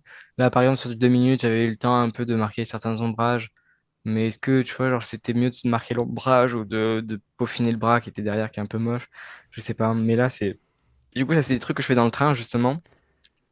En gros, je me mets la gesture box de Johan. Et c'est un peu le Enough Action Mhm. qu'il a créé pour sa formation. Ouais. Et je me mets ça à côté et je dessine sur Procreate ou sur Calipeg. Des fois, j'utilise aussi un peu. Pour Parce que expliquer juste le côté gesture box, tout ça, en gros, Johan Baumal, il a deux formations. Il y a une formation anatomie, j'en avais déjà parlé un peu dans une vidéo il y a quelques temps. Il y a un an, je crois que je l'avais fait. Et il y a maintenant une formation gesture aussi. Et si vous prenez la formation, vous avez une gesture box où en gros, c'est vous choisissez combien de temps dure chaque photo et ça vous fait une séance automatique, on va dire. Mais Hmm. en gros, c'est pareil que sur la Live Action, sauf qu'il y a plus de photos. Donc ça fait que tu tombes pas sur les mêmes photos tout le temps comme sur la Live Action où ça peut aller assez vite. Ouais, c'est vrai que j'avais eu souci. Et je crois qu'ils en ont rajouté là C'est possible, ouais, récemment. j'y suis pas allé depuis quelques temps. Mais c'est vrai que quand je l'avais commencé il y a 4 ans là, ça fait déjà 4 ans, ça passe trop Hmm. vite. Mais c'est vrai que souvent je tombais sur les mêmes photos. Alors des fois c'est un peu pénible parce que enfin, on a fait photo 10 fois, mais en même temps, c'est cool parce qu'on peut voir la progression qu'on C'est fait jamais le dessus, même dessin aussi finalement. carrément. Et puis moi, l'avantage que j'avais aussi, c'est comme je faisais du modèle vivant à côté avec l'école, je voyais d'autres modèles, je voyais d'autres poses et tout, et donc ça me dérangeait pas de les revoir, ces poses-là, parce que j'en Ouais. voyais tellement. Comme, enfin, tu vois, on faisait des sessions de 6 heures tous les jours pendant une semaine à fond. Donc forcément, des dessins, j'en faisais et j'envoyais des posts. Donc euh, ça me dérangeait pas trop. Ça... Mhm. Mais voilà. Mais du coup, c'est un peu ce que j'essaie de faire maintenant avec la formation. Vraiment, les meilleurs conseils que j'ai, déjà, c'est amusez-vous, prenez du plaisir à dessiner. Parce que si ça devient une corvée et tout, c'est un peu relou. Mhm. C'est vraiment dommage, quoi, parce que on est là pour se faire plaisir et tout. On est là pour apprendre aussi, mais pour se faire plaisir avant tout. Et tous ces côtés-là, si vous l'avez pas encore fait, d'aller sur de l'académique, donc dessin d'observation, modèle vivant et dessin nature morte, tout ça et tout, c'est vraiment les bases des bases, je pense, Mhm. de choper ça, d'apprendre à regarder, d'oublier un volume, se dire, OK, là, j'oublie la forme pour trouver la forme, un peu ça. Mhm. Genre, Ouais. ce côté de réapprendre à regarder les choses et à les comprendre, comprendre comment elles fonctionnent. Ça, c'est vraiment la base. Et puis après, bah, partir sur des trucs un peu en mode gesture, donc dessin rapide, ça va vous débloquer le trait. Essayer du coup bah, de travailler le plus possible à plat, de tenir son crayon. Alors, tenez-le de la manière dont vous êtes le plus à l'aise, mais parfois, si vous le tenez vraiment en mode crayon écriture, Mhm. essayez quand même de, même si vous n'êtes pas à l'aise, vous le serez pas au début si vous commencez à peine à tenir votre crayon bah, de cette façon-là. Euh, c'est sûr que ça va être trop bizarre au début, mais ça va, après, une fois que vous serez habitué, ça va vraiment débloquer énormément de choses. Et d'ailleurs, ça, tu le Et fais aussi en numérique? Tu le tiens aussi comme ça, ton non, en stylet? numérique, malheureusement, C'est pas pareil, les pressions et tout, hein. en vrai, sur Photoshop, je peux le faire, mais le truc, c'est que comme les brushes, elles fonctionnent selon des fois l'angle du Mhm. crayon, mais du coup, c'est biaisé, tu sais, pour un peu fake ce côté angle Ouais. euh, on peut avoir dans la réalité. Ben, quand je le fais à la mano, enfin, quand je le fais comme ça sur Photoshop, ça me fait des gros traits moches et Mhm. c'est juste pas beau. Donc, moi, en fait, du coup, l'avantage, c'est que comme j'ai appris à dessiner avec l'épaule comme ça, je peux tenir mon crayon en mode écriture et quand même dessiner avec l'épaule sans avoir tendance à dessiner avec les doigts. Et je suis Ok. habitué à dessiner avec le bras comme ça et avoir des traits fluides, même si je dessine avec... c'est parce que je suis passé par cette étape-là, en fait. Ouais. Je pense que si tu passes pas par cette étape-là, c'est plus dur d'apprendre ce côté dessiner avec le bras. Tu peux le faire, ça se fait parce que je peux le faire moi, mais Mhm. donc ça sera plus compliqué. Donc dessiner Mais avec le bras, dessiner sur du grand format aussi si possible. Là, les choses ouais, dont on parle, bon évidemment, faire une école, c'est le truc le plus cher dans ce dont on parle, hein, ça, y a pas de débat. mm, Mais niveau matériel, les blocs A3, enfin, je crois que format raisin, c'est plus grand que le A3, nous, on faisait ça à l'école. mm. Et d'avoir en fait vraiment un bloc de base, je pense que pour 6 euros, vous avez un bloc, quoi, ça peut être assez tranquille là-dessus. Et de vous entraîner en vous disant, c'est pas grave, quoi, chaque dessin est juste un exercice et il y a pas de. Vous faites pas une œuvre, c'est pour ça qu'on en fait plusieurs sur une même page et tout. Enfin, après, on peut les sélectionner, les scanner, en faire un portfolio et tout, oui. Mais de base, c'est vraiment juste sortir les dessins. Il y a un peu, je sais plus qui disait ça, mais t'as un peu le truc de t'as 10 000 mauvais dessins à sortir quoi, avant d'avoir des bons trucs. Ouais, C'est un peu ouais. cliché, mais c'est un peu ce truc-là, quoi. Il faut en sortir plein de mauvais, il y en aura quelques-uns bons. Même quand t'es expérimenté, il y en a plein de mauvais aussi, hein. Ça, Mm. il y a pas de doute non plus. Donc, sur une session, il y en a deux, trois. Des fois où tu te dis là, ok, celui-là, je peux le mettre sur mon site, c'est pas grave, il est très bien. Et les autres, tu veux pas les montrer. Ouais, carrément, c'est ça. Mais il faut d'ailleurs, ça, si c'est un conseil, c'est qu'il faut pas avoir peur de montrer ses Mm. dessins même les plus pourris, parce que euh, je me rappelle, c'est Johan qui en parlait quand il disait comment il est rentré au Gobelin, mais il voulait montrer à un gars que ses dessins réussis qui pour lui étaient réussis. Mais justement, le pro, il lui disait, mais non, en fait, moi, je veux voir les autres parce que lui, avec l'expérience qu'il a, il y a certains dessins que tu penses pourris, mais qui sont largement plus vivants que des dessins plus Mm. finis, ou qui semblent plus finis, en fait. Ouais. Par exemple, il y a des gestures que j'ai montrées qui pourraient paraître très laides, mais quand je montre les dessins que je voulais faire en rendu avec de l'ombrage, tout ça et tout, au final, le dessin qui était très simple et qui était dans la gesture, sans ombrage, tout ça, il fonctionnait 100 fois plus qu'un dessin fini, Mm. ombragé, tout ça, parce que bah, j'y avais un côté où je voulais travailler le vivant de la pose et j'étais pas dans la réflexion, j'étais vraiment dans, ok, je dessine ma pose, tout ça et tout. Et sur les portfolios, on devait faire des portfolios en première, deuxième année. Euh, et pareil, là, sur les planches que je faisais, enfin, moi, comme je dis, j'ai une j'avais une dizaine, j'ai même plus maintenant, je pense, j'ai une quinzaine de carnets de dessins de blocs A3 remplis et à la fin, j'ai une seule planche format A3 avec les dessins que j'aimais bien. Genre, Ouais. il faut se dire, ok, tous les dessins faits, il y en a au moins, je pense, facile 3000. Je sais même pas, je saurais même pas dire un chiffre Hmm. environ et au final, à la fin, je récupère 20, 30, quoi. Ouais. Parce que bah, c'est ceux qui sont... Et encore, et on peut les améliorer, tu vois, c'est le truc, Hmm. c'est qu'ils sont même pas forcément hyper bons, quoi. Et, mais ça, faut pas avoir peur de l'échec. Justement, c'est comme ça qu'on apprend. Pas avoir peur de montrer, prendre les conseils, les retours. La plupart des gens, ils sont bienveillants, généralement, quand ils vous font des Hmm. retours. Il existe des gens qui se sentent un peu pousser des ailes, tout ça, mais ces gens-là, enfin, on s'en rend vite compte.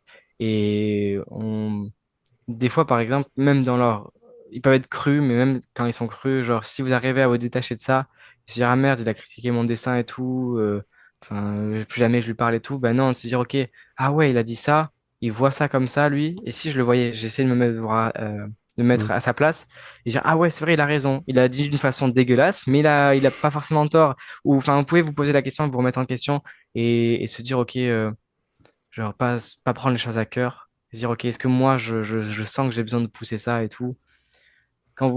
Au début, moi, quand je commençais le dessin, quand mon père il me faisait des retours, pour le coup, il allait vraiment fort des fois, en me disant, mais ça, c'est vraiment nul, ça, c'est de la merde et tout. Enfin, il avait vraiment des Ouais. mots crus.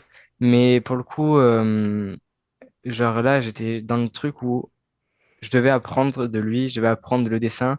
Et en fait, je fermais ma gueule et je disais, ok, j'étais une éponge en fait. Et même, Hmm. j'essaie de l'être encore un peu maintenant. C'est-à-dire, ok, dès que j'apprends un truc, dès que je suis une éponge, j'essaie de tout absorber et de tout comprendre, de tout apprendre.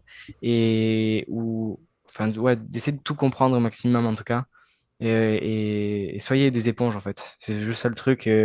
Mais en même temps de vous libérer des choses négatives, mais de garder le bon de tout ce que vous pouvez, de tout ce qui vous entoure.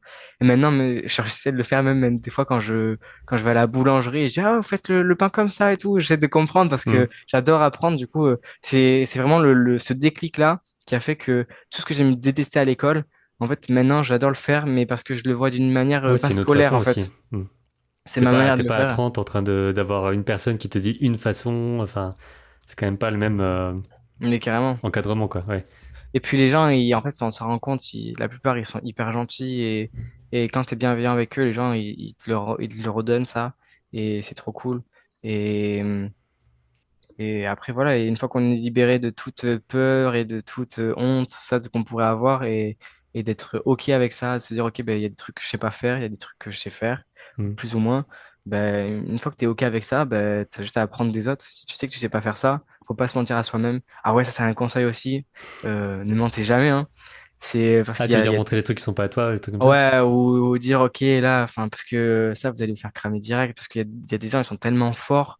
euh, et, et puis, en fait, genre, déjà, les pros, eux, ils vous crament direct parce que ils ont l'expérience et ils voient quand quelque chose, par exemple, est décalqué ou quoi et tout. Enfin, vous pouvez Hmm. le faire, par exemple, sur de l'anatomie, c'est quand vous faites de l'écorché et tout, ça, c'est pas gênant. Mais si vous dites, OK, là, je passais un dessin de 1 heure et tout, voilà, je l'ai décalqué et tout, c'est un peu dommage, quoi. Genre, c'est pas.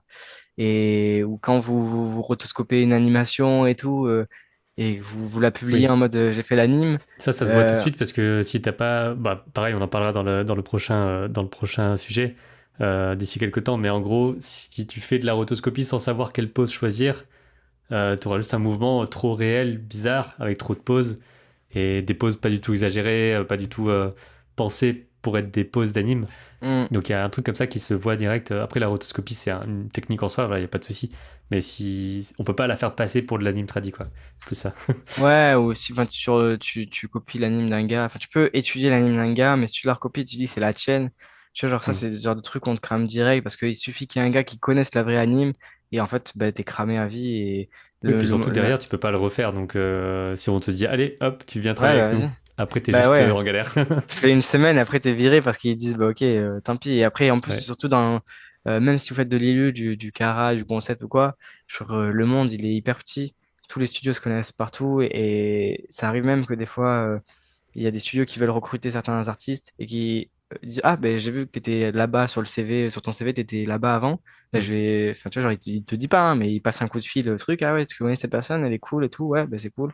Non, cette personne, enfin, il va pas et, enfin, genre, c'est pour ça, genre, si vous savez pas, apprenez, prenez conseil des autres Mm. et vous apprendrez 10 fois plus comme ça. Et ça, c'est vraiment, je pense, un des plus gros conseils que j'ai eu au tout début quand j'ai commencé le dessin. Et c'est mettre son ego de côté et apprendre, quoi. Être une Mhm. éponge. En fait, c'est soyez Ouais. des éponges, Bob l'éponge, quoi. Mais voilà, en vrai. Et Ouais, moi, avec je pense ça, de qu'on toute façon, a couvert pas mal de choses à mon avis, hein. ouais. C'est vrai que là, on s'était dit, allez, on se donne 2 heures pour parler de tout ce qu'on peut dire sur le dessin. Forcément qu'on pourrait en faire d'autres sur des sujets similaires et tout. Et puis, comme je disais, bon, il y aura une autre vidéo. Alors, j'imagine que dans la timeline de quand ça sort, ça doit être genre 1 ou 2 mois après, je sais pas, sur l'animation. Donc, on va essayer de faire un peu pareil sur Mm. tout ce qu'on peut apprendre en animation, comment on s'entraîne et tout. Et je pense aussi que les gens qui regardent, si vous pouvez nous dire les choses qui vous posent peut-être le plus questions et tout, ça peut nous permettre de condenser peut-être un petit plan ou quelque chose pour ça. Mais ouais, merci beaucoup en tout cas d'avoir partagé tout ça, c'est cool. Je mettrai des liens vers tout ce que tu fais, même vers les Discord, je pense, où on est et tout, le Discord, apprendre le dessin, etc. Et puis voilà, on se retrouve bientôt pour une prochaine. Ben, merci à toi pour l'invitation et j'ai hâte de la prochaine vidéo.